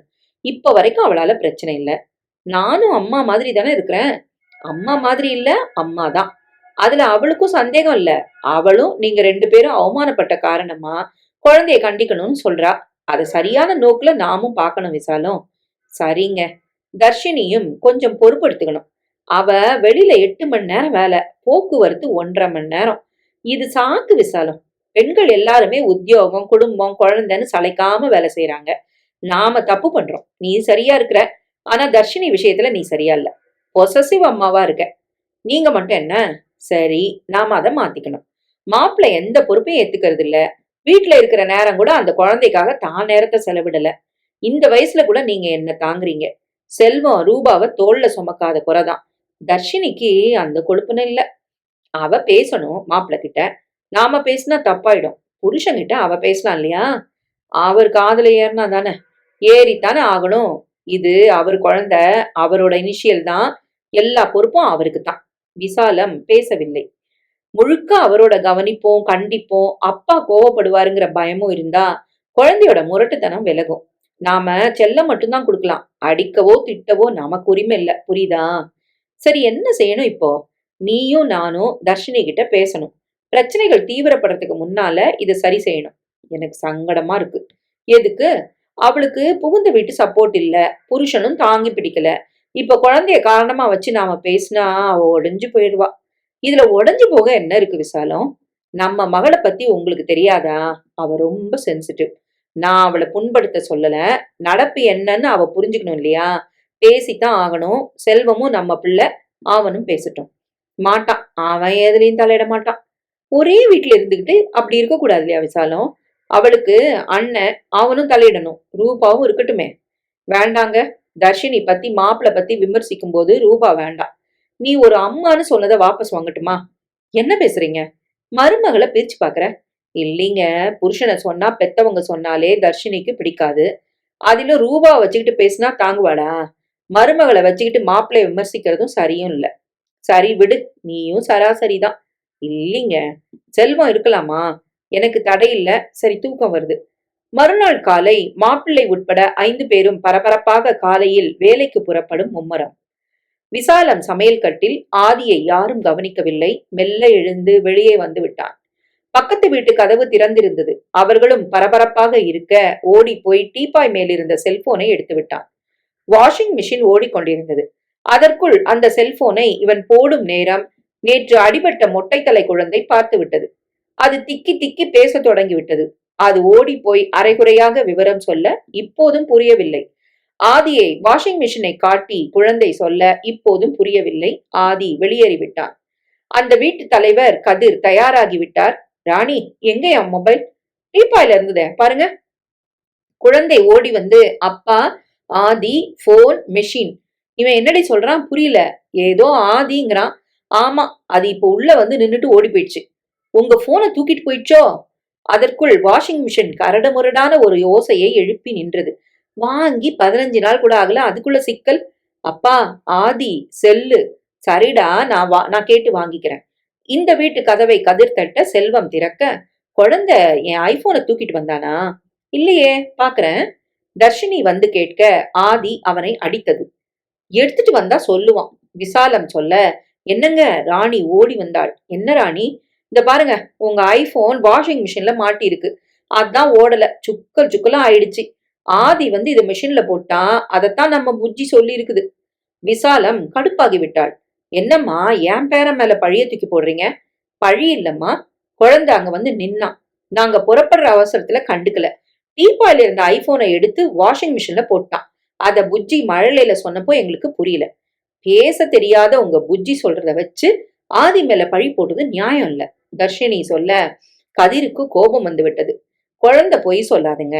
உங்க பையன் அங்க வந்தானா இல்லையா கேட்டு சொல்லுங்க. ஆதி, அந்த வீட்டுக்கு போனியா? போதுமா? மற்றத நீங்களே பாருங்க. சரிங்க, இவன் தான் போட்டான்னு என்ன சாட்சி? எங்க குழந்தை சாட்சி. பெரியவங்க நிச்சயமா மொபைலை எடுத்து மெஷின்குள்ள போட மாட்டோம். எங்க குழந்தைக்கு மெஷின் எட்டாது. அப்புறம் இவர்களால் பேச முடியவில்லை. இப்பதான் வாங்கின 40,000 கொடுத்து நொறுங்கி போச்சு. சிம் கார்டு சட்னி ஆயிடுச்சு. கான்டாக்ட் அத்தனையும் போச்சு. மெஷின் ரிப்பேர், வாரண்டி இருக்கு. ஆனாலும் அதுக்கும் என்ன செலவாகும்னு தெரியல. சாரிங்க, எங்க குழந்தைக்கு காயம், இப்ப பண நஷ்டம், இதுக்கு மேலையும் பொறுத்துக்க முடியாது. உங்க பையனை நீங்க அடக்கணும். அவன் தலையை கண்டாலே பிளாட்ல பயப்படுறாங்க. ப்ளீஸ் கதிர், உங்களுக்கு அதே பிராண்ட் ஐபோனை நான் இன்னைக்கே வாங்கி தரேன். வாஷிங் மிஷின் ரிப்பேர் செலவை ஏத்துக்கிறேன். சாரி. அவர்கள் விலகி போக, அப்பா, என் குழந்தை தான் செஞ்சான்னு ஆதாரம் இருக்கா? Stop it Darshini. அவங்க படிச்சவங்க. தேவையில்லாம ஆதி மேல எதுக்கு பழி போடணும்? நிலைமை பெருசாகுது. செல்வம், ரூபா ஒரு ஓரமாக நின்று கவனித்தார்கள். செல்வம், இந்த குடும்பத்துலதான் நீ இருக்கிற. எதுவும் பேசாம நிக்கிறது சரியில்லை. வாசு குரலில் எரிச்சல் இருந்தது. செல்வம் அருகில் வந்தான். இதுல நான் பேச என்ன இருக்கு? குழந்தையோட அப்பா சாரதி. அவர் இதுல தலையிடாம இருக்கும்போது நான் எப்படி பேச முடியும்? இது ஏன் குழந்தையா என்ன? என்னங்க, நம்ம எல்லாருக்குமே பொறுப்பு இருக்கு. ரூபா, நீ பேசாத. ஒரு தடவை பேசி புண்பட்டாலும் உனக்கு புத்தி வராதா? படக்கென கேட்க, அண்ணன், நீ என்ன தாக்குறியா? தர்ஷினி குறுக்கே நுழைய, இல்ல தர்ஷினி, நான் பேசுறது நிஜம். எனக்கு யார் விஷயத்திலும் தலையிட பிடிக்காதுன்னு உனக்கு தெரியாதா? சரிடா, இப்ப கிட்டத்தட்ட 50,000 சாயங்காலம் ரெடி பண்ணணும் செல்வம். பண்ணுங்கப்பா. வாசுதேவன் சூடாகி விட்டார். சாரதி எதற்கும் அசைந்து கொடுக்காமல், எனக்கு இதில் சம்பந்தமே இல்லை என்பது போல தன் பேகை எடுத்துக்கொண்டு வண்டி சாவியுடன் வாசலுக்கு நடக்க, வாசு கொதிநிலைக்கு வந்து விட்டார். மாப்ள, ஒரு நிமிஷம். இங்க மத்தவங்க பேசுற எதுவுமே உங்க காதுல விழலையா? என்னங்க? விசாலம், நீ குறுக்க பேசின கொலை விழும். சாரதி திரும்பினான். மாப்ள, நம்ம வீட்டு டிவிய குழந்தை உடைச்சப்போ 80,000 செலவு பத்தி நான் கலங்கல. இப்போ அடுத்தவங்க போன் நொறுங்கிருக்கு. குழந்தைக்கு அப்பா நீங்க. எதுவுமே பேசாம புறப்பட்டா எப்படி மாப்ள? நான் என்ன பேசணும்? என்ன மாப்ள அப்படி கேக்குறீங்க? ஆதிக்கு நீங்க அப்பா. ஆமா, அதனால நம்ம பிள்ளைங்க பண்ற தப்புக்கு நஷ்ட ஈடு என்னவோ அதை நாம தான் தரணும். நீங்க படிச்சவர் மாப்ள, இது கூட உங்களுக்கு தெரியாதா? சாரதி மெதுவாக திரும்பினான். பேகை வைத்தான். ஆமா மாமா, ரொம்ப சரி. நம்ம பிள்ளைங்க பண்ற தப்புக்கு நஷ்ட ஈடு நாம தான் கொடுக்கணும். கொடுங்க. மாப்ள, ஆதி உங்க குழந்தைங்கிறதே மறந்து போச்சா? மறக்கல மாமா, அவனை பெத்த தர்ஷினி உங்க மக தானே. இப்ப போனை உடைச்சது ஆதி தான், தர்ஷினி இல்ல. ஆனா அவனோட வன்முறைக்கும் இந்த மாதிரி செயல்பாடுகளுக்கும் காரணம் தர்ஷினி தானே. விசாலம் பொங்கி விட்டாள். மாப்ள, அவளா குத்தவாளி? அப்படின்னா குழந்தை விஷயத்துல உங்களுக்கு எந்த ஒரு பொறுப்பும் இல்லையா? தர்ஷினி சூடாகி விட்டாள். என்ன பேசுறீங்க? எல்லாத்துக்கும் ஏன் மேல பழிய போடுறீங்க? ஆமா, நீ என் சொல்ல கேட்டு எப்ப நடந்த? நமக்குன்னு ஒரு குடுத்தனம் இருந்து நம்ம பிள்ளை அங்க ரகல பண்ணா பொறுப்பை நான் ஏத்துப்பேன். நமக்குன்னு வீடே இல்லையே. இதுதானே உங்க வீடு, உங்க அப்பா வீடு. நான் எப்படி பொறுப்பேற்க முடியும்? மாப்ள, குழந்தைக்கு நீங்க தான் அப்பா. ஆனா அவனை வளர்க்கறது முழுக்க தாத்தா பாட்டி தானே. நீங்க எந்த ஒரு பொறுப்பையும் ஏத்துக்கலையே. என் வேலை அப்படி. காலையில போனா நடுராத்திரி வரேன். நான் என்ன செய்ய முடியும்? தர்ஷினி 7 மணிக்கு வந்துடுறா. அவ தான் அக்கறை காட்டணும். அவனுக்கு ஆரம்பம் முதலே ஓவரா சலுகை காட்டி வன்முறையை கண்டுக்காம இருந்தது நீங்க தான். தப்பு என்னோடது இல்ல. பாத்தியா விசாலம், மாப்பிள்ள எல்லாத்தையும் எங்க மேல நீங்க திருப்புறீங்க. அதுல என்ன தப்பு? நீங்க கண்டிச்சு வளர்க்கல, இவ எதையுமே கண்டுக்கல. எங்க அப்பா அம்மா உறவுகள் வந்தப்போ வன்முறை கூடாது கண்டிக்கணும்னு என்கிட்ட சொன்னப்போ உங்களுக்கு கோவம் வந்தது. அவங்கள முகத்துல அடிச்ச மாதிரி பேசுனீங்க. அவங்க பொறுப்பை பாத்துக்கிட்டாங்களா? அவங்க வெளிநாட்டுல இருக்கிறாங்க. அவங்க மேலயும் தப்பு இல்ல. நீங்க எங்க விட்டீங்க? கல்யாணம் ஆன போது அவ இங்கதான் இருக்கா. உண்டாகி பிரசவம் முடிஞ்சு 1 வருஷம் வரைக்கும் எல்லாமே நியாயம். அப்புறம் தனி வீட்டுக்கு போலான்னு நான் சொன்னேனா இல்லையா? ஆதியோட பிறந்த நாளுக்கு வந்தப்போ எங்க அப்பா அம்மா சொன்னாங்க. நீங்க அனுப்பல. பிடிவாதமா உங்க மகளை பேரனை பிரிய முடியாதுன்னு தடுத்தீங்க. எங்க அம்மா தூக்குனா கூட அவன் அடிக்கிறான். சமாதானப்படுத்தி ஒட்ட வைக்காம வேடிக்கை பார்த்தீங்க. உங்க பேரன் உங்களுக்கு மட்டும்தான் உரிமைன்னு பாசத்தை பங்கு போட நீங்க விரும்பலன்னா அவனால ஏற்படுற நஷ்டத்துக்கும் நீங்க தான் பொறுப்பை ஏத்துக்கணும். குடும்பமே ஆடி போனது. இந்த அளவுக்கு சாரதி பேசுவான் என்று யாருமே அங்கே எதிர்பார்க்கவில்லை. சகலத்தையும் தூக்கி இவர்கள் மேல் போட்டான் சாரதி. குழந்தை உண்டான முதல் எடுத்த சகல முடிவுக்கும் பொறுப்பு தர்ஷினி தான். என்ன மாப்பிள்ள இப்படி பேசுறீங்க? ஆமா, பக்கத்துல என் வீட்டு பெரியவங்க இல்ல. ஒரு கர்ப்பிணிய வச்சுக்கிட்டு நான் எப்படி சமாளிக்க முடியும்? எனக்கு காஃபி போட கூட தெரியாது. சுமக்கும் போது அவளை தொவள விடக்கூடாதுன்னு இங்க கொண்டு வந்து விட்டேன். இந்த நேரம் அவ என்ன பிரிஞ்சிருக்க கூடாதுன்னு ஒரு நல்ல நியாயமான புருஷனா அவ பக்கத்துல நான் இருந்தேன். பிரசவம் ஆச்சு. நிச்சயமா பெரியவங்க பராமரிக்கணும். நீங்க இருந்தீங்க. 1 வருஷம் வரைக்கும் நான் எந்த கருத்தும் சொல்லலையே. அவ நல்லா இருக்கணும், குழந்தையும் பாதுகாப்பா இருக்கட்டும்னு உங்ககிட்ட விட்டேன். பிறந்த நாள் முடிஞ்சதும் வேற வீடு பார்த்துட்டு போலான்னு தானே சொன்னேன். சொன்னனா இல்லையா தர்ஷினி? மாப்பிள, நீங்க சொன்னீங்க. ஆனா வேலைக்கு போறவ குழந்தைய எங்க விட்டுட்டு போவா? ஏன் அத்தை? பக்கத்து வீடு பார்த்து உங்ககிட்டே விடலாம். இல்லைன்னா நல்ல குழந்தைகள் காப்பகம் இல்லையா? வீட்டு வேலைகளை செய்ய ஆட்கள் இல்லையா? அவளுக்கு பாடுபட விருப்பம் இல்ல. பெத்தவங்க கையில தந்துட்டு அவ குளிர் காஞ்சா. நீங்களும் அவளை போக விடல. எல்லா தப்பும் எங்க மேலதானா? அப்படி நான் சொல்லல. பாத்துக்கிட்டதுக்கு நன்றி. ஆனா உங்க டாமினேஷன் இவ வாழ்க்கையில அதிகம். குழந்தைய வளர்க்க உங்க குடும்பத்தாருக்கு மட்டுமே தெரியும்னு ஒரு அகந்தை. நீங்க எங்க வெளிய போனாலும் தூக்கிட்டு போயிருவீங்க.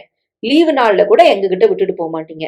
அதனால பெத்த அப்பா என்கிட்ட கூட அவன் ஒட்டுறது இல்ல. லீவு நாள்ல சாயங்கால வேலைகள்ல பாத்துக்கிறது பெத்த தாயோட கடமை. அவனுக்கு ஓவர் செல்லம் கொடுத்து கண்டிக்காம இந்த கட்டத்துக்கு அவனை கொண்டு வந்தது நானா? நீங்க தான். இவ ஒரு தாயா இருந்து பொறுப்பை முழுசா ஏத்துக்கிட்டு இருந்தா அவனோட நிற குறை தெரிஞ்சிருக்கும். இப்போ அவன் ஏற்படுத்தக்கூடிய நஷ்டங்களுக்கு மட்டும் நான் பொறுப்பேற்க முடியுமா? வாசுதேவன் ரொம்பவே பதட்டமாகி விட்டார்.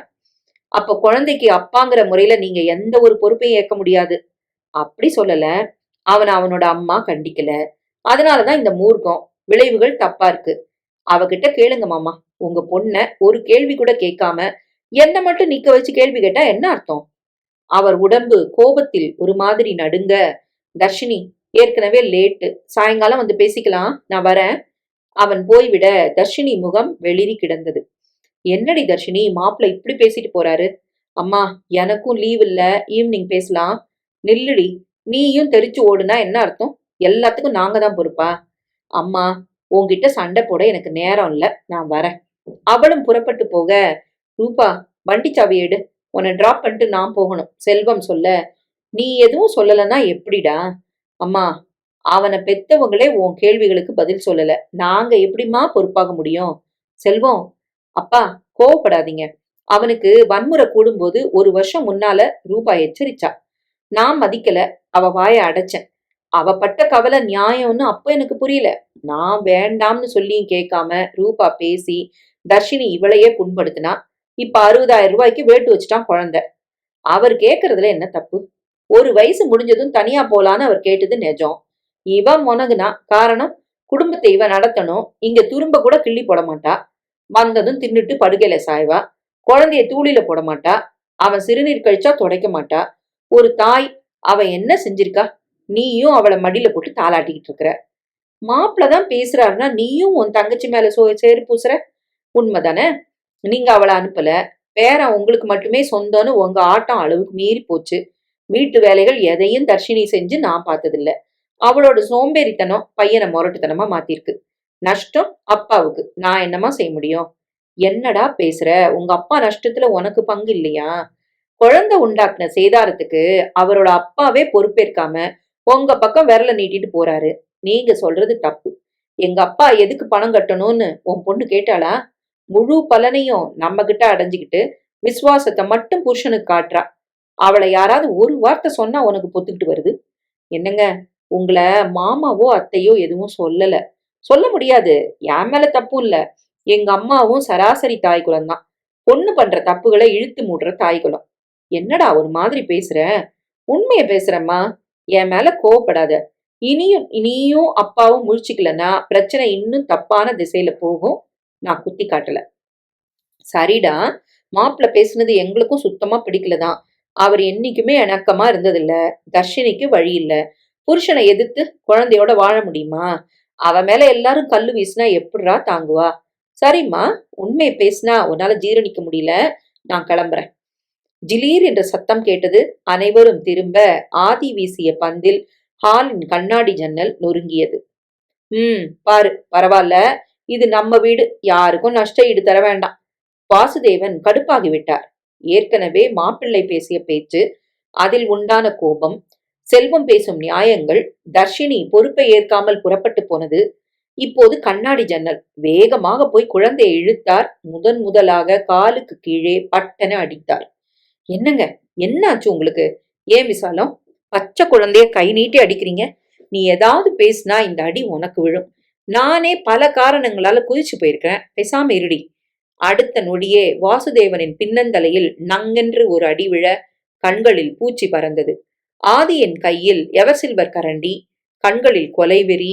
விசாலம் ஆடிப்போனாள். ராஜா, இது தப்பு. நீ அவனை விடுமா. அப்பா பொறி கலங்கி உட்கார்ந்துட்டாரு. என்னப்பாச்சு? ரூபா ஓடி வந்து அவர் தலையை தேய்த்து விட்டாள். அந்த பகுதியில் வழுக்கை. லேசாக கீறல் விழுந்து ரத்த கசிவு. ரூபா ஓடி போய் கொஞ்சம் ஐஸ் துண்டு எடுத்து வந்து ஒத்தடம் கொடுத்து முதலுதவி பெட்டி எடுத்து வந்து மருந்து போட்டு விட்டாள். மாமா, தலையில அடிபட்ட காரணமா டாக்டர்கிட்ட போயிடலாம். விசாலம் வந்து பார்த்தாள். லேசா ஒரு கீறல். என்னவோ ஆக்சிடென்ட் மாதிரி பேசுற. அத்தை, மாமா கண் கலங்கி போச்சு. அவர் இது வரைக்கும் அடிச்சதில்ல. அவர் அடிச்சப்போ தாங்கல, திருப்பி அடிச்சிட்டான். அத்தை, என்ன பேசுறீங்க? ஒரு தாத்தா அடிச்சா நார்மல் குழந்தை என்ன செய்யும்? பயந்து அழும். இங்க இவன் திருப்பி தாக்குறான். இது வன்முறையோட ஆரம்ப கட்டம். எதுக்கு பெரிய வார்த்தைகளை போடுற? அத்தை, மாமா தலையில காயம். மாமா என்ன மயக்கமா போட்டுட்டாரு? நீயே இத ஊர் முழுக்க ஊதுவ போல இருக்க.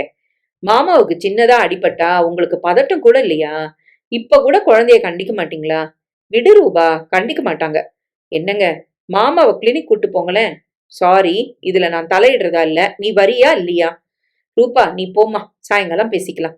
அவன் புறப்பட்டு போக, தாத்தா கெட்ட தாத்தா, உன்கிட்ட மறுபடியும் அவரை அடிக்க வர அவர் எதுவும் பேசாமல் உள்ளே போய்விட்டார். உடை மாற்றிக்கொண்டு வெளியே வந்தார். நீங்க சாப்பிடலன்னும்? உன் மாப்பிள்ள பேர 2 பேருமா சேர்ந்து வயிறு முட்டை போட்டாச்சு. 60,000 பணத்தை தர்ஷினிட்டக்கு வாங்கி கொடு எனக்கு. என்னங்க, இல்லன்னா உன் நகையை வித்து கொடு. என்கிட்ட பணம் இல்ல. இனிமேலும் பொறுப்பை சுமக்காதவங்களுக்கு ஆதரிக்க என் உடம்புல தெம்பில்ல. அவர் படியிறங்கி போய்விட்டார். விசாலம் அப்படியே உட்கார்ந்து விட்டாள். மாப்பிள்ள இந்த குடும்பத்தின் பக்கம் விரலை நீட்டி விட்டார். செல்வம் இதில் எனக்கு சம்பந்தமில்லை என்று தப்பிவிட்டான். தர்ஷினி எதை பற்றியும் கவலைப்பட மாட்டாள். இவருக்கு பண நஷ்டம், உடல் வலி, இதனால் உண்டான கோபம். என்ன செய்வது? திரும்பினால் ஆதி சீரியஸாக சுவரை பார்த்து கராத்தே பயிற்சி செய்து கொண்டிருந்தான். அறியாத குழந்தை, 2 வயது. விளைவுகளை புரிந்து கொள்ளும் வயதில்லை. ஒரு குடும்பத்தில் சடாரென குழப்பம் உருவாகி விட்டது. தன்னால் தான் அது என்பதை புரிந்து கொள்ளும் வயது இல்லை. என்ன செய்வது? கண்டிக்காமல் ஓவராக செல்லம் கொடுத்து முதலில் தடி எடுத்ததுமே தட்டி வைக்காமல் வளரவிட்டது தப்போ? நான் மட்டுமா செய்தேன்? அவர், செல்வம், தர்ஷினி யாருமே இதை கண்டுகொள்ளவில்லையே. எல்லோருக்கும் பொறுப்பு உண்டு இல்லையா? இப்போது எல்லோரும் என் பக்கம் விரலை நீட்டிவிட்டார்களே. நான் பலவந்தமாக சாப்பாடு ஊட்டும் போது பிடிக்காவிட்டால் என் முகத்தில் துப்புவான். என்னையும் அடிப்பான். நான் சகித்துக் கொள்ளவில்லையா? காரணம் பேரன் என்ற உறவு. முதல் பேர குழந்தை, பெண் பெற்ற குழந்தை, யாருக்குத்தான் பாசம் வராது? ஆனால் பிரச்சனைகள் வரும்போது எல்லோரும் அடுத்தவர் பக்கம் விரல் நீட்டுகிறார்களே. மாப்பிள்ளை பேசுவது சுத்தமாக சரியில்லை. இவரும் எத்தனைதான் நஷ்டத்தை தாங்குவார்? மாலை தர்ஷினி வரட்டும், பேச வேண்டும். இதை சரி செய்ய நல்ல ஒரு முடிவாக எடுக்க வேண்டும். எப்படி? கேள்வி புறப்பட்டது, பதில் உடனே கிடைக்கவில்லை. தர்ஷினிக்கு வேலையே ஓடவில்லை. காலையில் நடந்த சம்பவம், சாரதி அப்பாவிடம் பேசிய பேச்சு, குற்றச்சாட்டு ஒரு மாதிரி மனதுக்குள் புகுந்து ரகளை செய்தது. கஷ்டமாக இருந்தது. ஆதி விளைவித்த நஷ்டத்துக்கு நீங்க தான் பொறுப்பு. அப்பா நஷ்டப்படவும் ஒரு அளவு இருக்கு. அதையே இவர் புரிஞ்சுக்காம அவங்க பக்கமே தோசையை திருப்புறாரு. சரி, செல்வம், மூர்க்கம், பாசம் எல்லாம் ஒரு பக்கம் இருக்கட்டும். நஷ்டத்துக்கு பொறுப்பேற்பது நியாயம் இல்லையா? சாரதிக்கு செலவழிக்க மனம் வராது. குடும்பத்தோடு ஹோட்டலுக்கு போனால் வாசுதேவன் அல்லது செல்வம் தான் பணம் கட்டுவார்கள். வகை வகையாக ஆர்டர் செய்து சாப்பிட மட்டும் சாரதிக்கு தெரியும். அதற்காக சாரதி ஒரு நாளும் வெட்கப்பட்டதில்லை. வீட்டுக்கு வந்தாலும் பசி பசி என கேட்டு வாங்கி சாப்பிட கூச்சப்பட்டதில்லை. குடும்பத்தோடு வெளியில் போனால் 10 நிமிடங்கள் மகனை தூக்கினாலே அதிகம். அதற்கு தகுந்த மாதிரி தாத்தா பாட்டி பேரனை தோளில் இருந்து இறக்க மாட்டார்கள். அவங்க விடுறதில்ல. அது ஏன் தப்பா?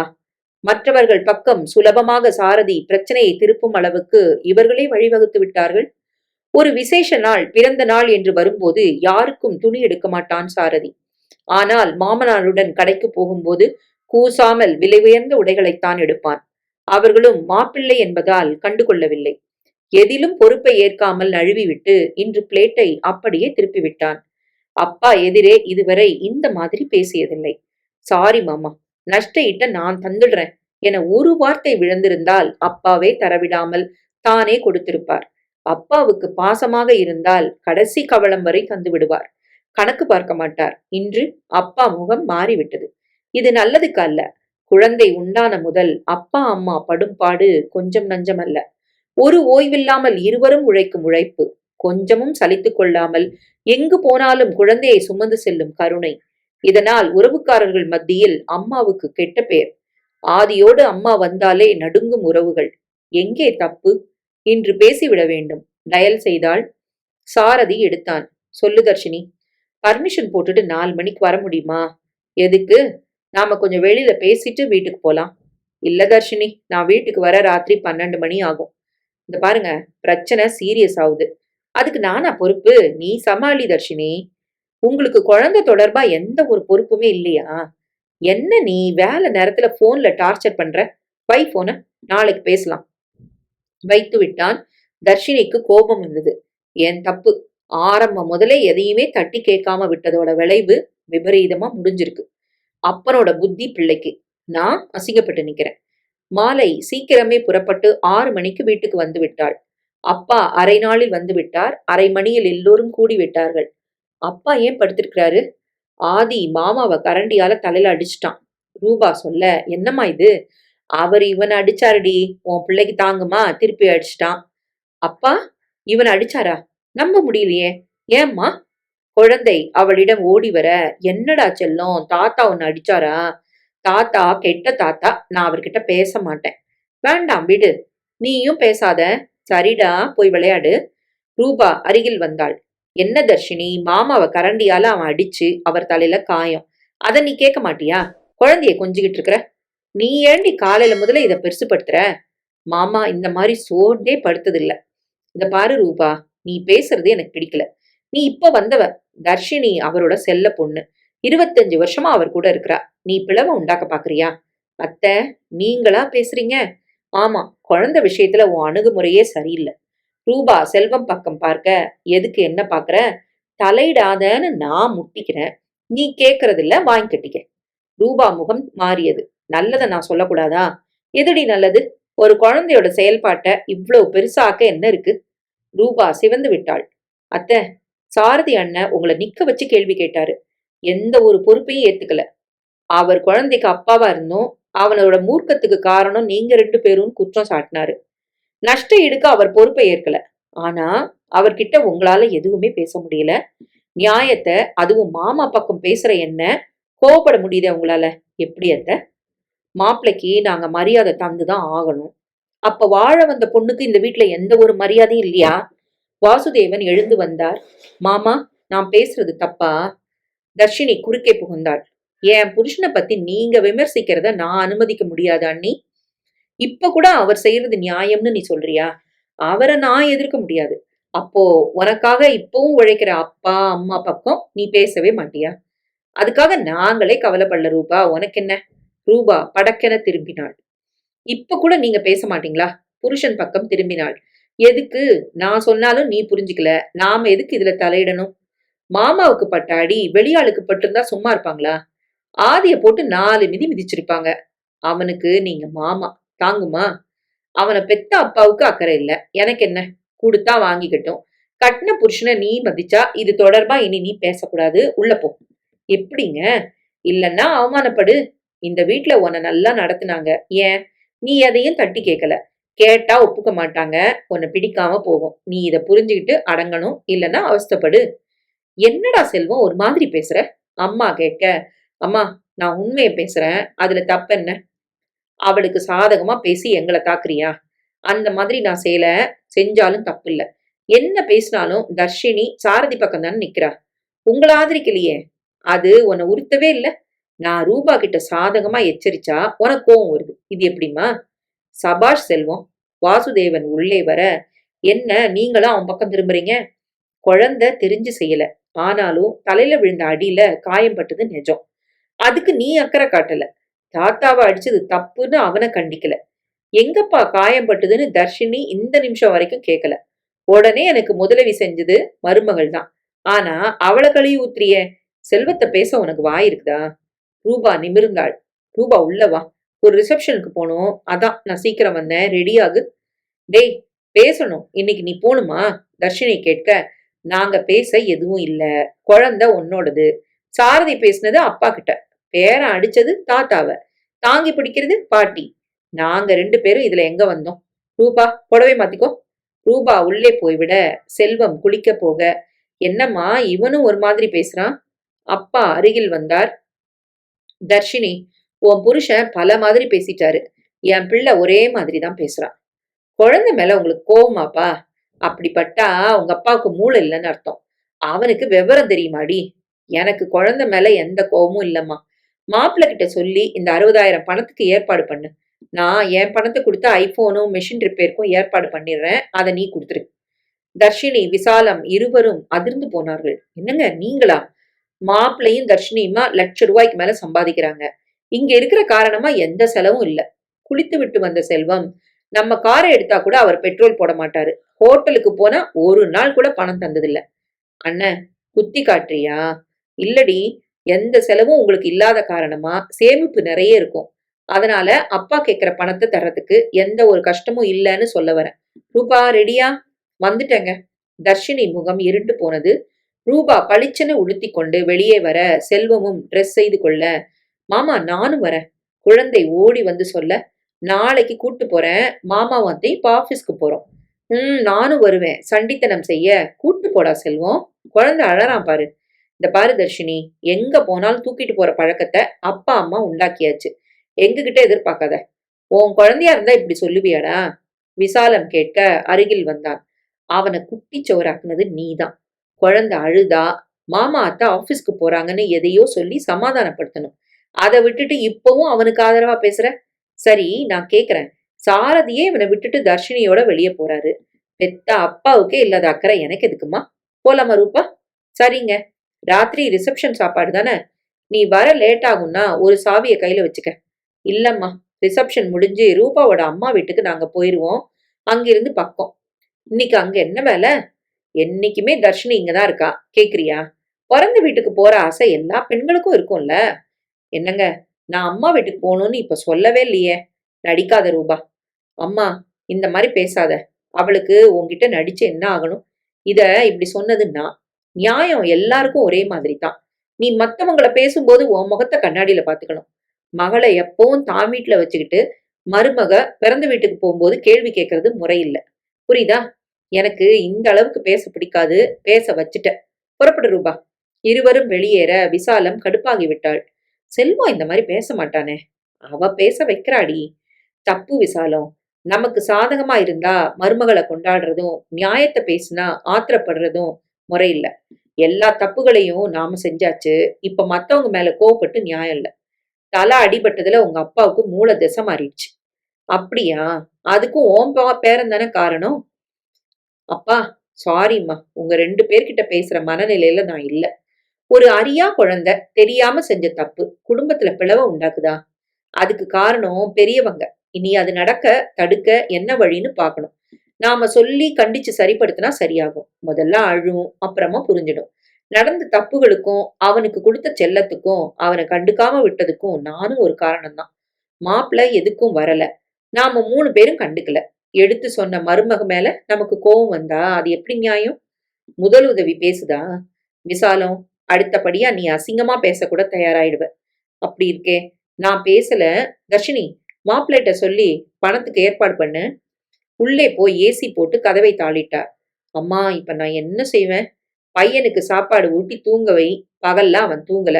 பசியும் தூக்கமும் மிஞ்சினா பிடிவாதம் அதிகமாகும். போடி. நான் அத சொல்லலம்மா. 60,000 பணம் அப்பா கேக்குறாரே. சம்பாதிக்கிறவங்க நீங்க. இதுல எனக்கு சம்பந்தம் இல்ல. என்ன இழுக்காத. அவர் தரமாட்டாருமா. அத உங்க அப்பா கிட்ட சொல்லு. அப்பாவும் இவனுக்கு ஓவரா செல்லம் கொடுத்து முரட்டுத்தனமா மாத்திட்டு இப்ப அடிபட்டதும் வேற மாதிரி பேசுறாரு. என்னடி அப்பாவை நீ விமர்சிக்கிற? உன் பிள்ளை உண்டாக்குற நஷ்டத்துக்கு நீங்க 2 பேரும் தானே பொறுப்பு. நீ மாமா. எனக்கு சம்பந்தம் இல்லடி. உங்க அப்பா போட்டாதான் சோறு. அதுல மண்ணை போட்டுறாத. நான் போய் தோசைக்கு சட்னி அரைக்கிறேன். மாப்பிள்ளை எப்ப வருவாரு?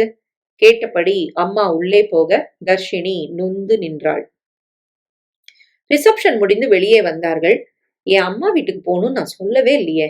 ரூபா கேட்க நான் சொன்னேன். ஆனா அத்தை நம்பல. இப்ப அவங்களுக்கு கோவம் முழுக்க என் மேலதான். நான் நல்லத சொல்ல போக அது திசை திரும்புது.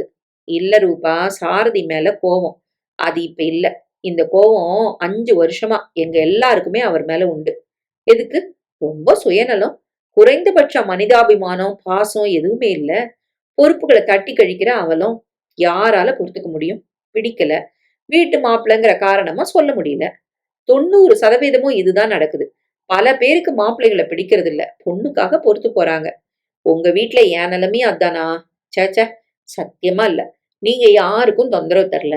யார் முதுகிலையும் ஏறி சவாரி செய்யல. பொறுப்புகளை தட்டி கழிக்கல. தேவையில்லாத ஜம்பம் காமிக்கல. உங்களை மகனா தானே எங்க வீட்ல நினைக்கிறாங்க. தேங்க்யூ. நீங்க தப்பா உறுத்தலா இருந்தா பிரச்சனை வந்தாலும் நான் எடுத்து சொல்லிடுவேன். பயப்பட மாட்டேன். ஆனா தர்ஷினி சொல்றது இல்ல. அவரோட சுயநலத்தை சாதகமா பயன்படுத்திக்கிட்டு அதுல குளிர்காயறா. இது பதிபக்தி இல்ல. தான் காரியம் சாதிச்சுக்க அவ போடுற வேஷம். அவ மேல உனக்கு எப்பவும் கோவம் இருக்கா? சேச்சே, சத்தியமா இல்ல. ஆனா அவ செயல்பாடுகள் எனக்கு பிடிக்கல. அவளும் குழந்தைக்கு ஒரு நல்ல அம்மாவா பொறுப்பா செயல்படல. அவ கண்ட்ரோல் பண்ணியிருந்தா இந்த நிலைமைக்கு வந்திருக்காது. நம்ம சொந்தக்காரங்க ஆதி வந்தாலே பயப்படுறாங்க. விமர்சனம் பண்றாங்க. இவளுக்கு ரோஷமும் இல்ல.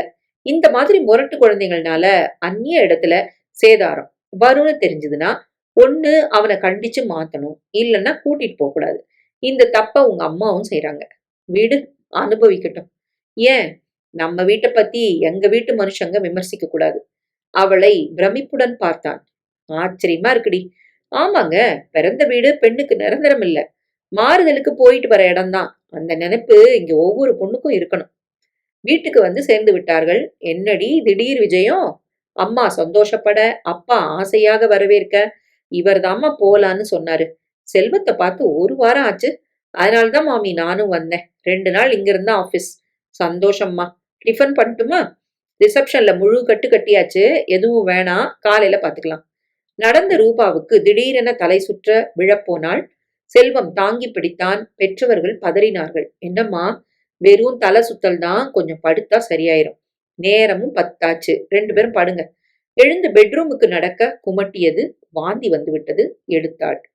என்னம்மா, ரிசப்ஷன் சாப்பாடு சேரலையா? அப்பா கேட்க, ரூபா நீ எப்ப குளிச்ச? அம்மா கேட்க, இந்த தடவை கணக்கே வைக்கல. யோசித்தாள். தர்ஷினி பர்த்டேக்கு ட்ரெஸ் வாங்க போனப்போ உட்கார்ந்தேன். அது என்னைக்கு? கணக்கிட்டாள். 44 நாள் ஆச்சுமா. இப்படி கவனிக்காம போன? தள்ளி இருக்குடி. ரூபா, நான் இப்பவே போய் கிட் வாங்கிட்டு வரேன். செல்வம் உடனே புறப்பட்டான். 2 வருடங்கள் கடந்து விட்டன. கவலை வரத் தொடங்கி விட்டது. அரை மணியில் மெடிக்கல் கிட் வர உள்ளே போய் பரிசோதிக்க 2 கோடுகள். துள்ளி விட்டாள் ரூபா. என்னங்க பாருங்க.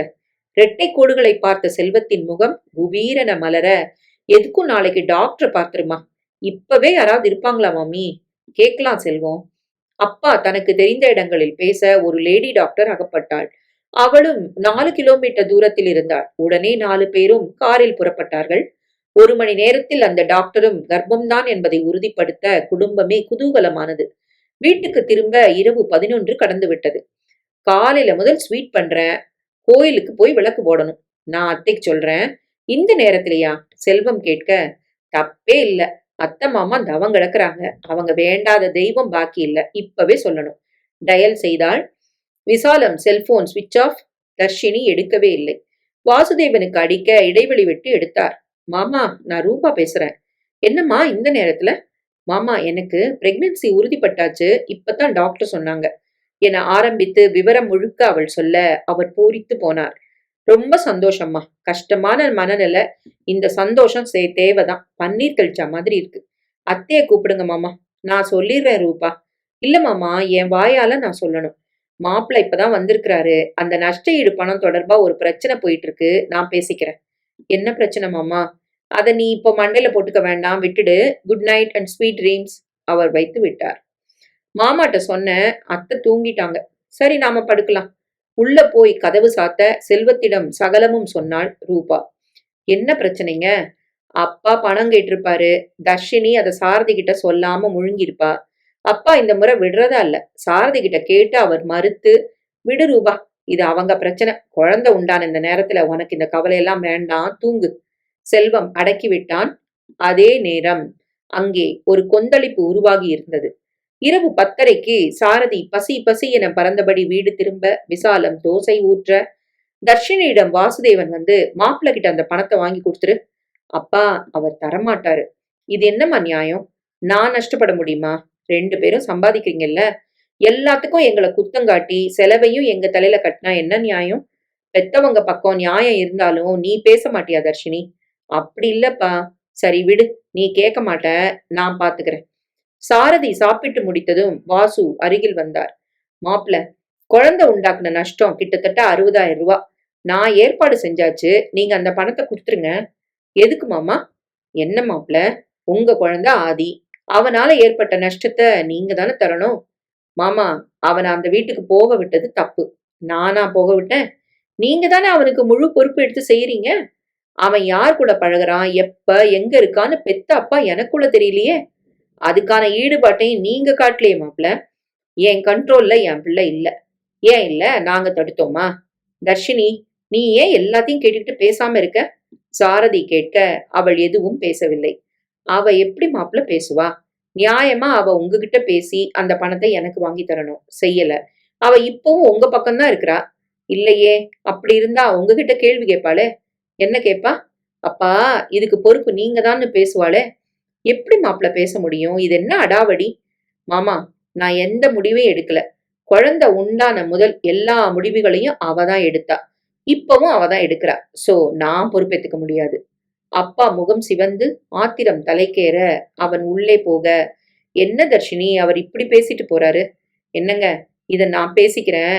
நீ உள்ள போ தர்ஷினி. அவரை கவனி. நீங்க வாங்க. இவரை உள்ளே தள்ளி கொண்டு வந்தாள் விசாலம். இது அடாவடி, பகல் கொள்ள.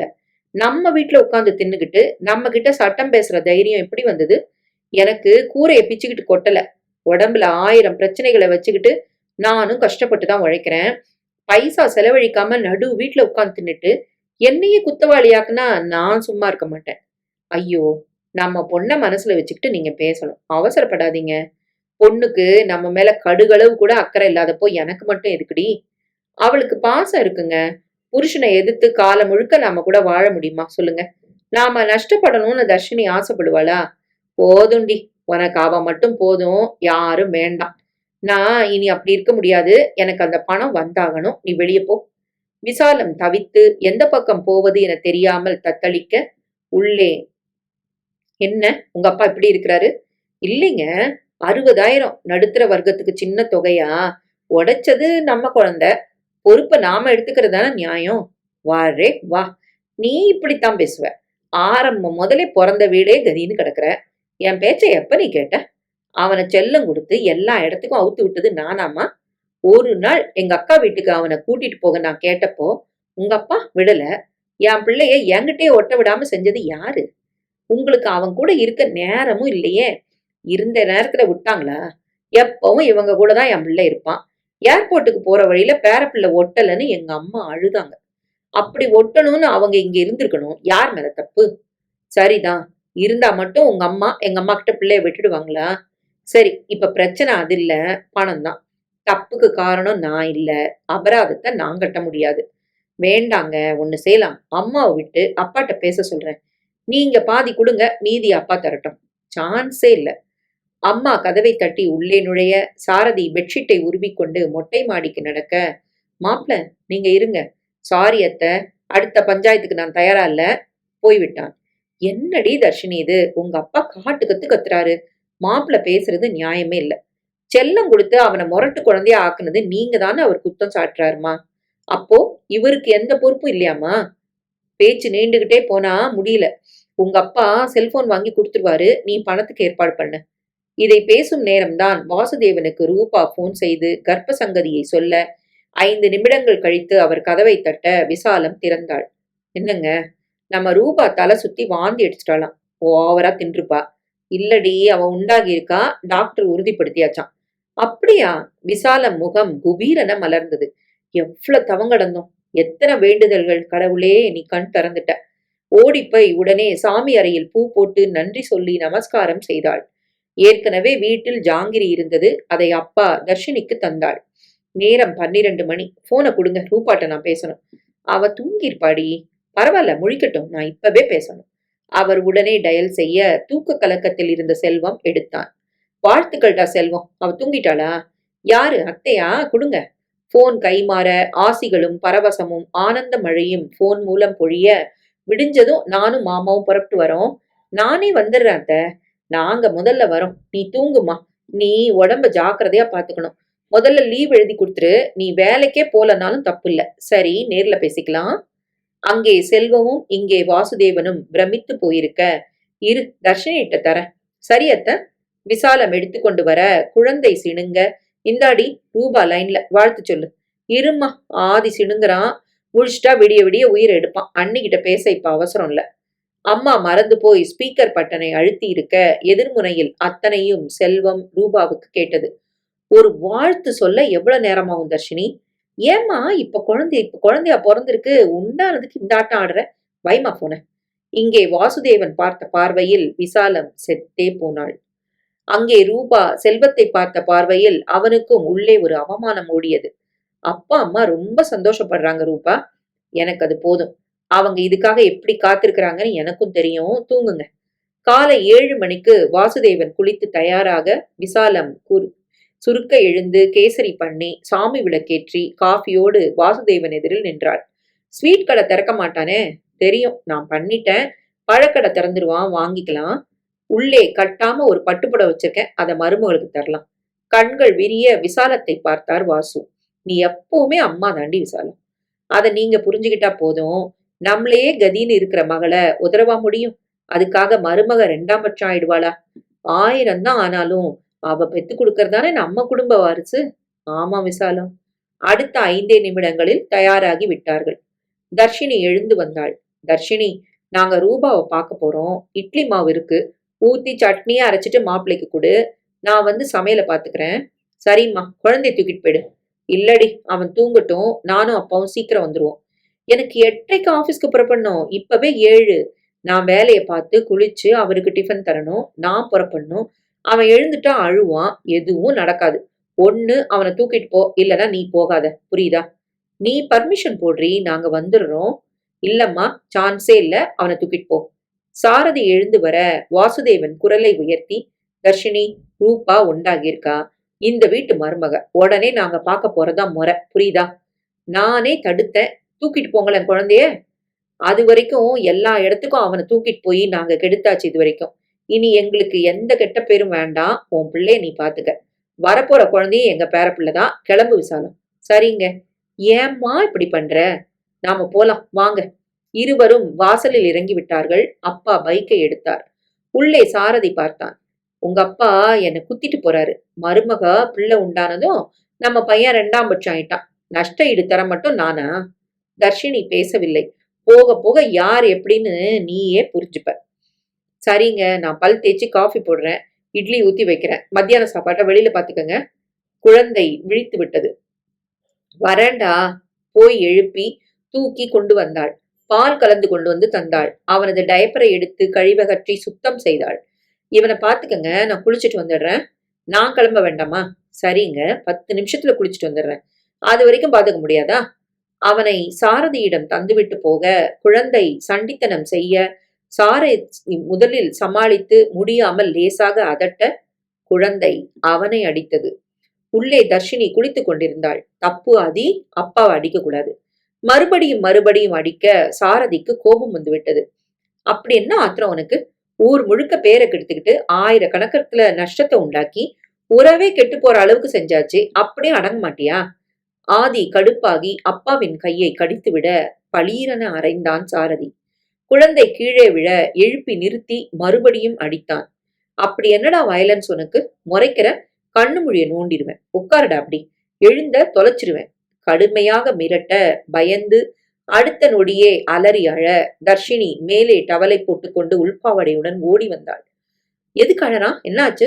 அடிக்கிறான். சமாதானமா பேசினா கடிக்கிறான். 2 வச்சு மூளையில உட்கார வச்சேன். இனிமே அவன் கை நீட்டினா கைய உடைக்கணும். மூலையில் இந்த குழந்தையின் பார்வையில் பீதி கொப்பளிக்க அவளை பார்த்ததும் கதறி அழ வாரி எடுத்து தன்மேல் போட்டு கொண்டாள். ஏங்க, இப்படியா அடிப்பீங்க? அவன் பச்சை குழந்தை. ஏதாவது புரியுமா அவனுக்கு? அடிக்கவும் கடிக்கவும் தெரியுது. எதிர்த்தா கொலவரியோட பாக்குறான். எங்கிருந்து வந்தது இந்த வயலன்ஸ்? உங்க அப்பா அம்மா கொடுத்த செல்லம். இப்ப அதுவா பிரச்சனை?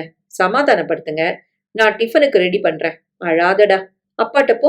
இனி அடிச்சு கடிச்சுலாம் செய்யக்கூடாது. போப்பா. சமத்து பாப்பா. அவனிடம் ஒட்ட வைக்க முயல இது திருந்தாதிரி. வெறி முத்தி போச்சு. இல்லைங்க, அடிச்சாலும் பொறுத்துக்கிட்டு அவனை அணைச்சு முத்தமிட்டு கொஞ்சுங்க, மறந்துடுவான்.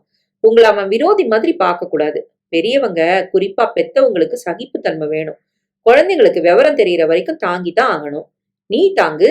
எனக்கு நேரமாச்சு, நான் வெளியில பாத்துக்கிறேன். வேகமாக உள்ளே போய் குளித்து உடை மாற்றி அவன் புறப்பட்டு விட்டான். மாமனாரிடம் உள்ள கோபம், குழந்தையின் முரட்டுத்தனம், மனைவியின் உபதேசம் எல்லாம் உள்ளே நுழைய சிந்திக்கும் திறனையே சாரதி இழந்து விட்டான். இது ஏன் குழந்தை, எந்த நிலையில இருந்தாலும் இவன் ஆளாக்குறது ஏன் பொறுப்பு. மத்தவங்க மேல நான் குற்றம் சாட்டக்கூடாது. என் சுமைகளை நான் தான் சுமக்கணும் என்கிற தார்மீக பொறுப்பு தொலைந்தே போனது. ஆத்திரம் தலைக்கேறும் போது அறிவு மழுங்கித்தான் போகிறது. வெளியே சொல்ல முடியாத சன்னமான ஒரு குற்ற உணர்ச்சி உள்ளே இருந்தது. இது என் சொத்து. லாபமோ நஷ்டமோ நான் தான் ஏற்க வேண்டும். மற்றவர் தலையில் சுமத்தக்கூடாது. யாரை கேட்டாலும் இந்த நியாயம்தான் வரும். அவன் போய்விட்டான். மகனை மடியில் வைத்துக் கொண்டு தர்ஷினிக்கு அழுகைதான் மிஞ்சியது. புருஷனை கோபப்பட்டால் எடுபடாது. எந்த நேரமும் தாங்கி பிடிக்கும் அப்பா அம்மா இன்று கவிழ்த்து விட்டார்கள். சரிடா சரிடா, அழாத. அப்பா தானே, சரியா போகும். கொஞ்சம் பால் குடிக்கிறியா? வேண்டாம். சரி, அம்மா இட்லி பண்ணட்டுமா? நீ போகாத. அவள் கழுத்தை இறுக்கி கொண்டு விடாமல் அழ தர்ஷினி நொந்து போனாள். எந்த பக்கமும் நகர முடியாமல் அவனை மடியில் போட்டுக்கொண்டு உட்கார்ந்து விட்டாள். பணமும் பதவியும் மகனும் இருந்தும் எதிர்காலம் கொஞ்சம் இருட்டாகவே இருந்தது. இங்கே ரூபா எதிரில் வாசுதேவனும் விசாலமும் வந்ததும் அவளை அணைத்து உச்சி முகர்ந்து முடித்துவிட்டு ஆனந்த கண்ணீர் வடித்து ரூபாவும் பரவசப்பட்டு பிறகு மருமகளுக்கு பட்டுச்சேலை, பழங்கள், ஸ்வீட் என சகலமும் தந்தார்கள். குடும்பமே ஆனந்தப்பட்டது. காலையில கூட வயித்த புரட்டி வாந்தி அதிகமா இருந்தது அத்தை. இருக்கும்மா, இது ஆரம்ப கட்டம். நீ நல்லா ரெஸ்ட் எடுக்கணும். உடனே ஆபீஸ்க்கு 1 மாசம் லீவ் சொல்லிடு. அப்புறமா நிலைமையை பார்த்துக்கிட்டு போலாம். நீ போகணும்னே இல்ல, உன்னை நல்லா பராமரிக்கணும். சரிங்க அத்தை. என் கூட வரியா? சம்மந்தி 4 நாள் அவளை எங்க கூட வச்சுட்டு அனுப்பட்டுமா? இப்ப அவ விருப்பம் என்னவோ அதான். அவ சந்தோஷமா இருக்கணும். இந்த பாரு ரூபா, உனக்கு எங்க இருக்கணும் பிடிச்சாலும் நீ இருக்கலாம். எனக்கு தடை இல்ல. நம்ம வீட்டுக்கு நீ வந்தாலும் உனக்கு பூ மாதிரி தான் பார்த்துப்பேன். சம்மந்தி, அதை நீங்க சொல்லணுமா? இப்பவும் அவளை அப்படித்தானே பாத்துக்கிறீங்க? வயித்துல பிள்ளை இருக்கும்போது தெளிஞ்ச சிந்தனை, குழப்பமில்லாத மனசு, சந்தோஷம் எல்லாம் நிறைஞ்சிருந்தா எங்க பேர பிள்ளை அற்புதமா பிறக்கும். எந்த குழப்பமும் உனக்கு வேண்டாம். தெய்வ சிந்தனை மனசுல நிறைஞ்சிருக்கட்டும். கோபதாபம், வெறுப்பு, விரக்தி, சோகம் இந்த மாதிரி எதிர்மறை சிந்தனைகள் கர்ப்பிணி பெண்களுக்கு இருக்கக்கூடாது. உங்க கூட இருக்கும்போது அதெல்லாம் வர வாய்ப்பே இல்லையே அத்தை. சந்தோஷம்மா. சம்மந்தி, அவ இங்க இருந்துட்டு வரட்டும். அப்புறமா முறையா 3வது மாசம் நீங்க வந்து கூட்டு போங்க. 5ஆம் மாசம் உங்க வீட்டுல சடங்கு பண்ற வழக்கம் உண்டா? கண்டிப்பா உண்டு. நல்லது. சீமந்தம், வளகாப்பு எங்க பொறுப்பு.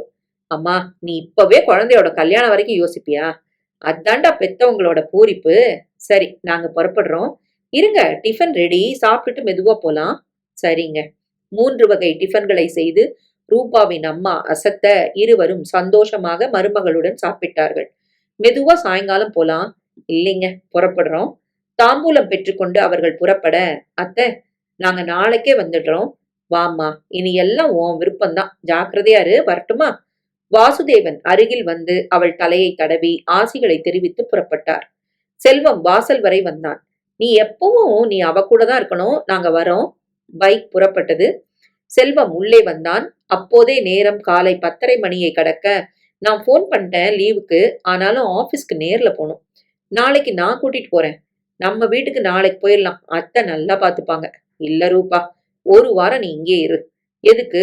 அப்புறமா 3ஆம் மாசம் முறையா வருவேன்ல, நான் அங்க வந்துடுறேன். செல்வம் ஏதோ சொல்ல வந்தான். என்ன சொல்ல வரீங்க? இல்ல ஒண்ணும் இல்ல, உன் விருப்பம் போல செய். அவன் சொல்லாவிட்டாலும் அவளுக்கு புரிந்து விட்டது. அதே நேரம் அப்பா அம்மா 11 மணி வாக்கில் வீட்டுக்குள் நுழைய வீடே அலங்கோலமாக கிடந்தது. தாறுமாறாக கலைத்து போடப்பட்டிருந்தது. உள்ளே குழந்தை தண்ணீரை கொட்டி சகலத்தையும் கலைத்து போட்டு தாறுமாறாக விளையாடி கொண்டிருக்க, தர்ஷினி படுத்து கிடந்தாள். என்னடி படுத்து கிடக்குற? பரவாயில்லையே, வந்துட்டீங்களா? இன்னைக்கு மருமகளோட தங்கிடுவீங்கன்னு எதிர்பார்த்தேன். அவங்க சொன்னாங்க, நாங்க வந்துட்டோம். வாசு சொல்ல, என்னடி மாப்பிள்ளைக்கு இட்லி ஊத்தி கொடுத்தியா? நீ சாப்பிட்டியா? குழந்தைக்கு என்ன கொடுத்த?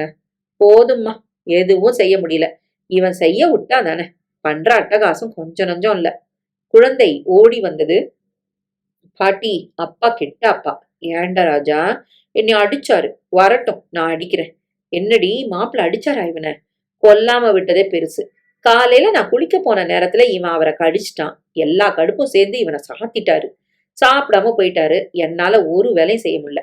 ஸ்விக்கில ஆர்டர் பண்ணி டிஃபன் வரவழைச்சு இவனுக்கும் கொடுத்தேன். ஒரு நாள் லீவ் வீணா போச்சு. உங்களுக்கெல்லாம் இறக்கமே இல்லையா? சரி, நான் சமைக்கிறேன். நீ அரை நாள் ஆபீஸுக்கு புறப்படு. வேண்டாம், எனக்கு உடம்பு விட்டு போயிடுச்சு. நீ சமைப்பியோ பேரனை கவனிப்பியோ, நான் ஏசி போட்டு தூங்கணும். எழுந்து நடக்க, இரு தர்ஷினி, இந்த நிமிஷம் வரைக்கும் உங்க அன்னிக்கு நீ வாழ்த்து சொல்லல. அப்பா சொல்ல, அது ஒண்ணுதான் குறைச்சல். இங்க பத்தி எரியுது, வாழ்த்து முக்கியமா இப்போ? இரும்மா, நாம 5 பேரும் காலையில வேலைக்கு போயிட்டா, உங்க அம்மா சமைச்சு வீட்டை சுத்தப்படுத்தி உன் பிள்ளைய தினமும் பராமரிச்சு நாள் முழுக்க அவனோட போராடி படாத பாடுதான் படுறா. புரியுதா? சாயங்காலம் வரும்போது அவ புகார் படிக்கிறாளா? ராத்திரி உணவை ரூபா தயார்படுத்துறா. காலையில முடிஞ்ச வரைக்கும் அவ தான் செய்யறா. பொறுப்பு உன்னோடது. அவன் எங்களை அடிக்காத கடிக்காத நாள் இல்ல. நாங்க வெளியில சொல்றோமா? பொறுத்துக்கல. ஒரு நாள் கடிபட்டதுக்கு மாப்பிள்ளைக்கு இத்தனை கோவமா? அப்பா, ரொம்ப சரி. நாங்களும் இவனை அடிச்சு வளர்த்திருந்தா இந்த நிலைமைக்கு வந்திருக்காது. கண்டிக்காத காரணமா கஷ்டம் நஷ்டம் எல்லாம் தாங்க வேண்டியிருக்கு. இப்ப கூட உங்க அம்மாவும் மனுஷிதான். காலையில ஒரு டிஃபனை கூட உன்னால செய்ய முடியல. ஹோட்டல்ல ஆர்டர். மத்தவங்க சங்கடம் புரியுதா? இப்ப என்ன? பையன் கொடுக்கிற சங்கடங்களுக்கு எங்க மேல பழி போட்டு நஷ்ட ஈட்ட நாங்க கட்டணும்னு சொல்றாரு மாப்பிள்ள. பணத்தை முதல்ல தர சொல்லு. தர்ஷினி அதிர்ச்சியுடன் பார்த்தாள். மாப்பிள்ள சாயங்காலம் வந்ததும் நான் கொஞ்சம் பேசணும். அப்பா, எதுக்கு? பிரச்சனை பெருசாகும். நான் எதுக்குமா உன் புருஷனுக்கு பயப்படணும்? நீ உண்டான உடனே ரூபா எப்படி சந்தோஷப்பட்டா? அன்னைக்கு சாயங்காலமே உனக்கு ட்ரெஸ்ஸு ஸ்வீட்ஸ் எல்லாம் வாங்கிட்டு வரல. இப்போ உன்னால அவளுக்கு வாழ்த்து சொல்ல கூட முடியலையா? அப்பா, 2 நாளா நம்ம வீட்டு நிலைமை சரியில்லைப்பா. காரணம் யாருமா? ரூபாவா? குடும்பம்னா சந்தோஷம் சச்சரவு ரெண்டும் தான் இருக்கும். நம்மள எல்லாரும் எப்பவும் தாங்கி பிடிச்சுக்கிட்டே இருக்க மாட்டாங்க. புரியுதா? எனக்கு டயர்டா இருக்கு. ஒரு நிமிஷம் இருமா. இந்த மாசம் கரண்ட் பில்லு 12,000. 3 ஏசி ஓடுது. நாங்க போட்டு அரை மணில அணைப்போம். செல்வம் மிட் நைட் வரைக்கும் போடுறான். உன் ரூம்ல தான் விடிஞ்சப்புறமும் ஓடுது. பகல்ல குழந்தை தூங்க 4 மணி நேரம் ஓடுது. அதுக்கு மாப்பிள்ள வந்ததும் நிறைய நான் பேசணும். என்னங்க? இரு விசாலம், பேச வேண்டிய நேரம் வந்துட்டா பேசிதான் ஆகணும். மகனோ மகளோ யாரா இருந்தா என்ன?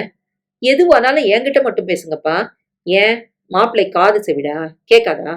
தர்ஷினி இதை எதிர்பார்க்கவில்லை. விசாலம், எனக்கு வேலை இருக்கு, புறப்படுறேன்.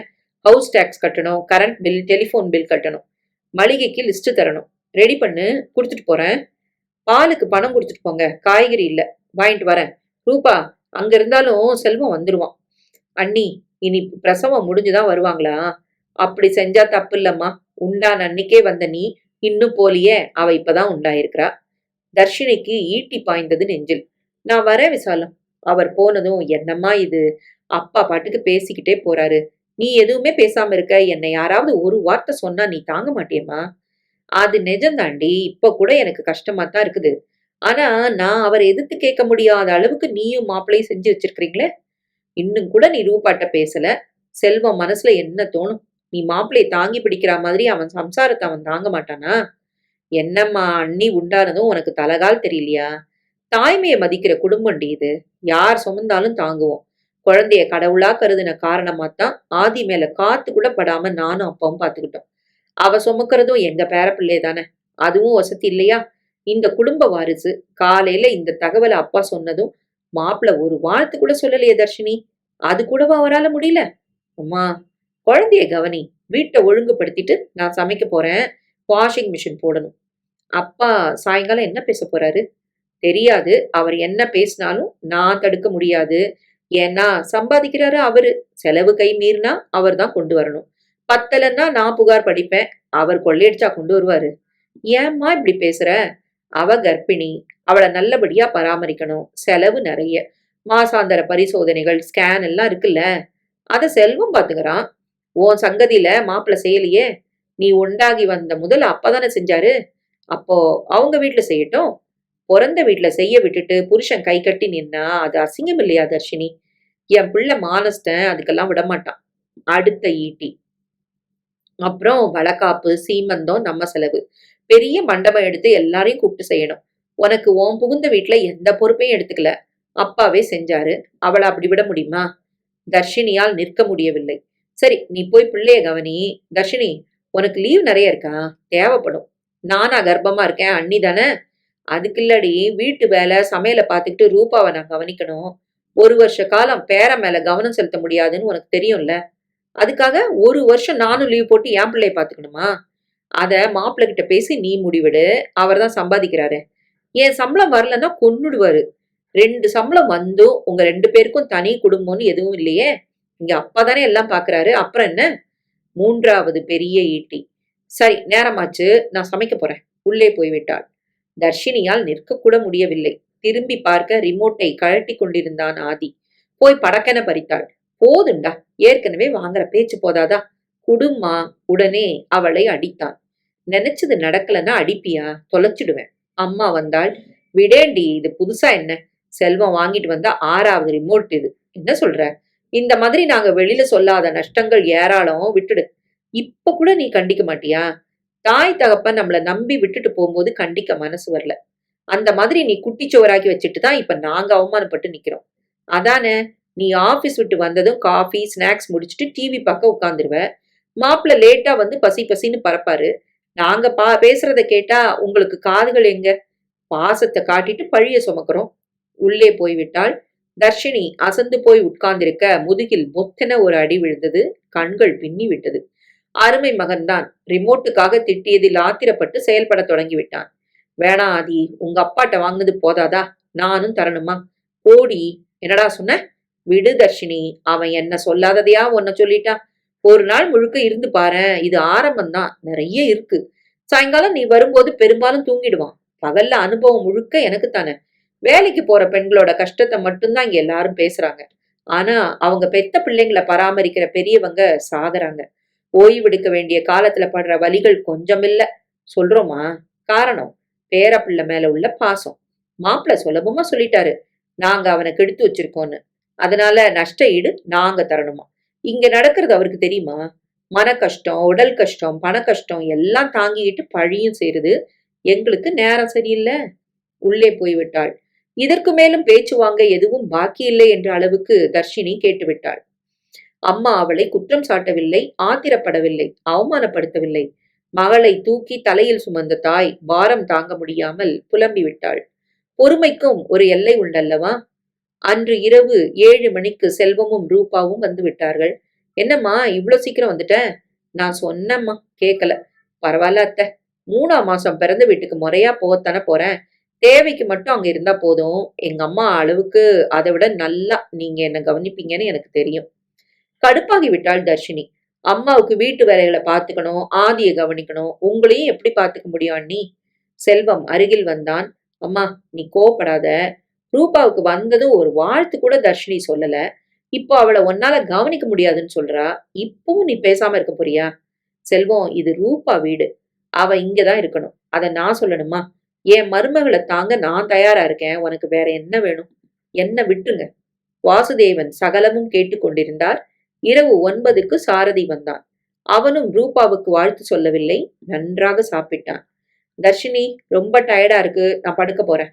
மாப்ள, கொஞ்சம் பேசணும். மறுபடியும் என்ன மாமா? இத்தனை நாள் பேசாதது பேசித்தான் ஆகணும். அந்த 60,000 ரூபாய்க்கு லோன் போட்டு கொடுத்துட்றேன் மாமா, போதுமா? மாப்ள, இதுல சலிச்சுக்க எதுவும் இல்ல. நம்ம பாரங்களை நாம தான் சுமக்கணும். சரி, வேற என்ன? நான் ரிட்டையர் ஆக போறேன். நிறைய பாரம் சுமந்தாச்சு. எல்லா செலவுகளையும் நானே பார்க்க முடியாது. எல்லாரும் பங்கெடுத்துக்கணும். அவங்கவுங்க பெட்ரோல் செலவு, அவுட்டிங், சினிமா, ஹோட்டலை நான் கணக்கு போடல. அப்பா, வெளியில சாப்பிட போனாலும் நீங்க தானே கொடுக்குறீங்க. நானும் சாரதியும் தரலையே. செல்வம் சொல்ல தர்ஷினி முகம் மாறியது. இனி மருத்துவ செலவு, பராமரிப்பு, வளகாப்பு, சீமந்தம்னு நிறைய இருக்குது. அப்பா, ரூபா செலவை உங்க தலையில நான் கட்ட மாட்டேன், நான் பாத்துக்கிறேன். சாரதி முகம் இருள, குடும்ப செலவுன்னு உள்ள ரெகுலர் செலவுகளுக்கு ஒரு பட்ஜெட் போட்டிருக்கேன். மாசம் 60,000 ரூபாய் ஆகுது. இனி அதை 3ஆ பங்கா பிரிக்கணும்னா செல்வம், நான், மாப்பிள்ள கொடுக்கணும். தவிர அவங்கவுங்க மனைவி மத்த செலவுகளை தனியா பாத்துக்கணும். எனக்கு கார் வேணும். செல்வத்துக்கு பைக் இருக்கு. மாப்பிள்ள ஒரு வண்டி வாங்கித்தான் ஆகணும். அவர் வரிசையாக அடுக்கிக் கொண்டே போக அவன் கடுப்பாகி விட்டான். எதுவும் பேசாமல் உள்ளே போக குழந்தை குறுக்கே வந்து மோத ஆத்திரத்தில் அதை ஓங்கி அறைந்தான். எதுக்கு அவனை அடிச்சிங்க? தர்ஷினி கேட்க, என் பிள்ளைய நான் அடிப்பேன், அதை கேட்கிற உரிமை யாருக்கும் இல்ல. விசாலம், கொஞ்சம் காஃபி கொடு. இதுல நமக்கு சம்பந்தம் இல்ல, அவங்க பிரச்சனை. நீ தப்பி தவறி கூட தலையிடாத. இத்தனை நாளைக்கு கெடுத்து வச்சாச்சு, இப்ப மத்தவங்க பக்கம் தள்ளி விட்டா எப்படி? வாசுதேவன் வேகமாக எழுந்து விட குழந்தை அவர் தன்னைத்தான் அடிக்க வருகிறார் என பயந்து மிரண்டு கையில் இருக்கும் கனமான பந்தை எடுத்து வேகமாக அவர் பக்கம் வீச அந்த பந்து நேராக ரூபா வயிற்றை நோக்கி வர கடைசி நொடிகளில் செல்வம் பாய்ந்து அதை பிடித்து தடுமாறி கீழே விழ கையை பலமாக ஊன்ற மழுக்கென்ற சத்தம். செல்வம் அலறிவிட்டான். குடும்பமே கூடிவிட்டது. வலது கையை நகர்த்த முடியவில்லை. எலும்பு முறிவு என தெரிந்துவிட்டது. பொச பொசவென கை வீங்கிவிட, அசையாத செல்வம், இது பிராக்சர் தான், நான் உடனே வண்டி எடுக்கிறேன், ஆஸ்பத்திரிக்கு போயிடலாம். ஏண்டா அப்படி பல்ட்டி அடிச்சு விழுந்த? அம்மா கேட்க அப்பா ஆவேசமாகி விட்டார். அப்படி விழுந்து அவன் பந்த பிடிக்கலன்னா அவ வைத்து அது தாக்கி இருக்கும். எல்லாமே முடிஞ்சிருக்கும். தான் குழந்தைய அவன் காப்பாத்திருக்கான். ரூபா கதறி விட்டாள். ரூபா, அழாத, எலும்பு முறிவு சரியாயிடும். நம்ம குழந்தைக்கு ஆபத்து இல்ல, எனக்கு அது போதும். அக்கம் பக்கம் வந்து விட்டது. அவனை அலுங்காமல் உட்கார வைத்து தாங்கி பிடித்து காரில் ஏற்றினார்கள். கூடவே அப்பா, அம்மா, ரூபா. அரை மணியில் ஆஸ்பத்திரி. ஆர்த்தோ டாக்டர் பரிசோதித்து எலும்பு முறிவுதான், செக் பண்ணி மாவு கட்டு போட்டுடலாம். 21 நாள் கவனமா இருந்தா சரியாயிடும். 3 நாள் இங்க இருக்கட்டும், அப்புறமா வீட்டுக்கு போயிடலாம். சரி டாக்டர். யாராவது ஒருத்தர் இருங்க. அத்தை, நான் இருக்கவா? வேண்டாம் ரூபா, இந்த நிலையில உன்னால முடியாது, நான் இருக்கிறேன். என்னங்க, ரூபாவை கூட்டிட்டு போயிருங்க. அப்பா, நாளைக்கு ரூபாவை அவ வீட்டுல கொண்டு போய் விட்டுருங்க. காரணம் புரியும்னு நினைக்கிறேன். சரிப்பா. இரவு 12 மணி. வாசுதேவனும் ரூபாவும் வீடு திரும்ப குழந்தையும் சாரதியும் உறங்கிவிட்டார்கள். தர்ஷினி மட்டும் விழித்திருந்தாள். என்னப்பா சொன்னாரு டாக்டர்? பிராக்சர் 3 நாள் இருக்கணுமா, அப்புறம் வீட்டுக்கு வரலாம். ரூபா, நீ போய் படுமா. இந்த நேரத்தில் கூட உறங்கும் மாப்பிள்ளையை பார்த்து வாசுவுக்கு உடம்பு முழுக்க எரிந்தது. காலை 6 மணிக்கு வாசு ரூபாவை எழுப்பி புறப்படச் சொன்னார். தர்ஷினி வந்தாள். அப்பா, அண்ணி எதுவும் செய்ய வேண்டாம். அம்மா வர வரைக்கும் நான் லீவ் போட்டு எல்லா வேலைகளையும் பாத்துக்கிறேன். அண்ணி எதுக்கு போகணும்? சாரதி எழுந்து வந்தான். நீ சொல்வம்மா, ஆனா உன் பிள்ளை கிட்ட இருந்து ரூபாவை யார் காப்பாத்துறது? செல்வம் பந்த பிடிக்கலன்னா அவளுக்கு குழந்தையே இல்ல. மாமா, உங்க பேரனை கரிச்சு கொட்டுறீங்க. புது வாரிசு வரும்போது இவன் 2ஆம் பட்சமா? படக்கென திரும்பினார் வாசு. இல்ல மாப்ள, ஆதி மேல எங்களுக்கு அதே பாசம் உண்டு. அவன் எப்பவும் தெரிஞ்சு செய்யல. ஆனா வரப்போற குழந்தையோட பாதுகாப்புக்கும் நாங்க உத்தரவாதம் தரணும் இல்லையா? தர்ஷினி, இத்தனை நாள் அவனை செல்லம் கொடுத்த வளர்த்த தப்புக்கு நாங்க மன்னிப்பு கேட்டுக்கிறோம். இனி நீயும் மாப்பிள்ளையும் பொறுப்பெடுத்துக்கங்க. புறப்படு. மாமா, போணுமா? கண்டிப்பா போகணுமா. உன்னை இங்க விட்டுட்டு நானும் ஆஸ்பத்திரிக்கு போயிருவேன். அப்பா, நான் அண்ணிய பாத்துக்க மாட்டேனா? சாரிம்மா. உன் குழந்தை என்ன குறும்பு செஞ்சாலும், முரட்டுத்தனமா நடந்தாலும் அதை நீயும் கண்டுக்கல, நாங்களும் கண்டுக்கல. அறியாத பிள்ளைங்க தப்பு செய்யும் போது அப்பவே கண்டிச்சு அதட்டி, தேவைப்பட்டா சின்னதா தண்டிச்சா முரட்டுத்தனம் வளராது, மூர்க்கமும் இருக்காது. அத பல பெத்தவங்க செய்யறது இல்ல, பெரியவங்களும் பொருட்படுத்துறது இல்ல. ஒரு முரட்டு குழந்தை எதையோ வீசி ஒரு பொண்ணோட கருவே கலைஞ்சு போச்சான். இங்க அது நேராம செல்வம் காப்பாத்திட்டான். நீ அதே மாதிரி அலட்சியமா இருந்துட்டா நாங்க எங்க மகனை நிரந்தரமா இழக்க நேரிடும். செல்வத்தை சொல்றேன். வேண்டாம்மா, புறப்படு ரூபா. ரூபா அவருடன் புறப்பட்டு போக, என்ன தர்ஷினி இப்படி பேசுறாரு? நம்மள கண்டாலே இவருக்கு பிடிக்கலையா? தப்பு முழுக்க நம்ம மேலதான். யார சொல்ற? உங்கள சொல்லல சாமி. நீங்க பொறுப்பையும் ஏத்துக்க மாட்டீங்க, தப்புக்களையும் ஒப்புக்க மாட்டீங்க. நானே எல்லாத்துக்கும் காரணம். நான் ஒப்புக்கிறேன். கர்ப்ப காலத்துல வந்த நானு இன்னும் இங்க இருந்து போகல. தப்பு தானே? பிறந்த வீட்டுல ஒரு பொண்ணு இருக்கிறதுக்கும் ஒரு எல்லை இருக்கு. நான் அதை கடந்துட்டேன். நாம சம்பாதிச்சோம். ஆனா செலவுகள் மொத்தமும் அப்பா. இதுவும் நம்ம தப்பு இல்லைன்னு சொல்ல முடியாது இல்லையா? நஷ்ட ஈடு தரமாட்டோம், பணம் செலவழிக்க மாட்டோம், எதையும் சுமக்க மாட்டோம். ஆனா கேள்வி கேட்டா மட்டும் கோவம் வரும். நானா எல்லாத்துக்கும் காரணம்? இல்ல, நான் தான் காரணம். ஒரு பொண்ணு தன்மானத்தை விடாம தன் பொறுப்புகளை உணர்ந்து செயல்பட்டா அவமானங்கள் இல்ல. தாய் வீடும் பொண்ணுக்கு அந்நியம்தான். அம்மா, இங்க வா. இருடா. ஓங்கி முதுகில் அடித்தான். படக்கென திரும்பி காலுக்கு கீழே அடித்தாள். இனிமே யாரையாவது அடிச்ச கொன்றுவேன். நான் 1 மாசம் லீவ் போட்டு முதல்ல ஒன்ன சரி கட்டணும். உன் அப்பா எந்த பொறுப்பையும் ஏத்துக்க மாட்டாரு. தேவைப்பட்டா வேலையை விட்டுடுவேன். நம்ம 2 பேரையும் காப்பாத்துறது அவர் பொறுப்பு. பணம் தான் பெருசுன்னு பாரத்தையும் சுமக்காம தாய் வீட்டு சொகத்துல ஓசி சோத்துல நான் காலம் கடத்தினா உன்னை சிறுவர் சீர்திருத்த பள்ளியில தான் பார்க்க வேண்டி வரும். அவசரமாக அவனுக்கு உடைகளை மாற்றினாள். தர்ஷினி, எங்க போற? வந்து சொல்றேன், வாடா. அவளும் உடை மாற்றி அவனுக்கு பால் போன்ற உணவுகளை டயப்பரை எடுத்துக்கொண்டு வாசலில் இறங்கினாள். சாரதி குழம்பி நின்றான். 5ஆம் நாள் டிஸ்சார்ஜ். மாவுக்கட்டுடன் செல்வம் வீட்டுக்கு வந்துவிட்டான். அப்பா ரூபாவை ஆஸ்பத்திரிக்கே அழைத்து வர அனைவரும் ஒன்றாக சேர்ந்து வீட்டுக்கு வந்து விட்டார்கள். தர்ஷினி பேக் செய்து கொண்டிருந்தாள். என்னடி, நீயும் மாப்பிளையும் வெளியூர் டூரா? இல்லம்மா, வேற வீடு பார்த்தாச்சு. நேத்திக்கு நல்ல நாள், பாலும் காய்ச்சி பெரிய பொருட்கள் எல்லாம் கொண்டு போய் போட்டாச்சு. இன்னைக்கு குடுத்துன்னு போறோம். எங்களுக்கு சொல்லவே இல்லையே. நானும் அப்பாவும் ஆஸ்பத்திரியில இருந்த காரணமா எதுவுமே தெரியல. வேற குடுத்துன்னு போக வேண்டிய அவசியம் என்ன? குழந்தை யார் பார்த்துப்பா? எப்படி நீ சமாளிப்ப? அம்மா, கெடுக்காத. என்ன சோம்பேறியாக்கி ஓசி சுகத்துல சுழல விட்டது நீதான். ஃப்ரிட்ஜ் பார்த்தாச்சு, வீட்டு வேலைகளுக்கு ஆள் போட்டாச்சு. எந்த பிரச்சனையும் இல்ல. நாங்க போய் தான் ஆகணும். நியாயம். சேதாரம்னு வரும்போதுதான் பொறுப்புகள் என்னன்னு புரியுது. தப்பு முழுக்க எங்க மேலதான். மாப்பிள, நீங்க எதுவுமே பேசல? மாமா, நான் தான் இதுல பிரதான குற்றவாளி. முதல்ல உங்க எல்லார் மேலயும் ஆத்திரம் வந்தது. என்ன நடந்தாலும் அதுக்கு காரணம் தர்ஷினி தான்னு பழி போட்டேன். அது அயோக்கியத்தனம். என் மனைவி மகனுக்கு எல்லா விதத்திலையும் நான் தான் பொறுப்பு. இதுல 2 லட்சம் ரூபாய்க்கு செக் இருக்கு, பிடிங்க. எதுக்கு? இந்த 60 பழைய டிவி 80 ஆதி உடைச்ச பல பொருள்களுக்கும் சேர்த்து இந்த பணம். ஐயோ மாப்பிள, வாங்குங்கப்பா. இனி ஓசியில எங்களுக்கு எதுவும் வேண்டாம். ஏற்க மாட்டோம். அம்மா, அடுத்த முறை உன் பேரனை நீ பார்க்க வரும்போது முரட்டுத்தனமே இருக்காது. இந்த 1 மாசம் லீவ்ல வீட்டை மட்டும் இல்ல, மகனையும் நான் ஒழுங்குபடுத்திடுறேன். குழந்தைகளை வளர்க்கறது சுலபம் இல்ல. பெரியவங்க ஆதரவு இருந்தாலும் முதல் பொறுப்பு தாய் தான். அண்ணி, ஜாக்கிரதையா இருங்க. அம்மா, அண்ணிக்கு எல்லாம் செஞ்சு கொடு. அண்ணே, ஒரு மருமகளை பெத்து கொடுக்க சொல்லு. மகனை நல்ல பிள்ளையா வளர்த்து நான் தயார் பண்றேன். வர சண்டே எங்க வீட்டுக்கு எல்லாரும் சாப்பிட வாங்க. ஆதி, தாத்தா, பாட்டி, மாமா, அத்தைக்கு டாட்டா சொல்லு. குழந்தை சிரித்தபடி அனைவருக்கும் முத்தமிட்டு புறப்பட பெரியவர்களின் கண்களில் கண்ணீர். பேரனை பிரிய மனமில்லை. இந்த பிரிவு வேண்டும். இது அவசியம். பாசம் யாரையும் நாசமாக்க கூடாது. நல்ல வளர்ப்பு என்பது பிள்ளைகளுக்கு மட்டுமல்ல, அது பெரியவர்கள் கற்க வேண்டிய பாடம்.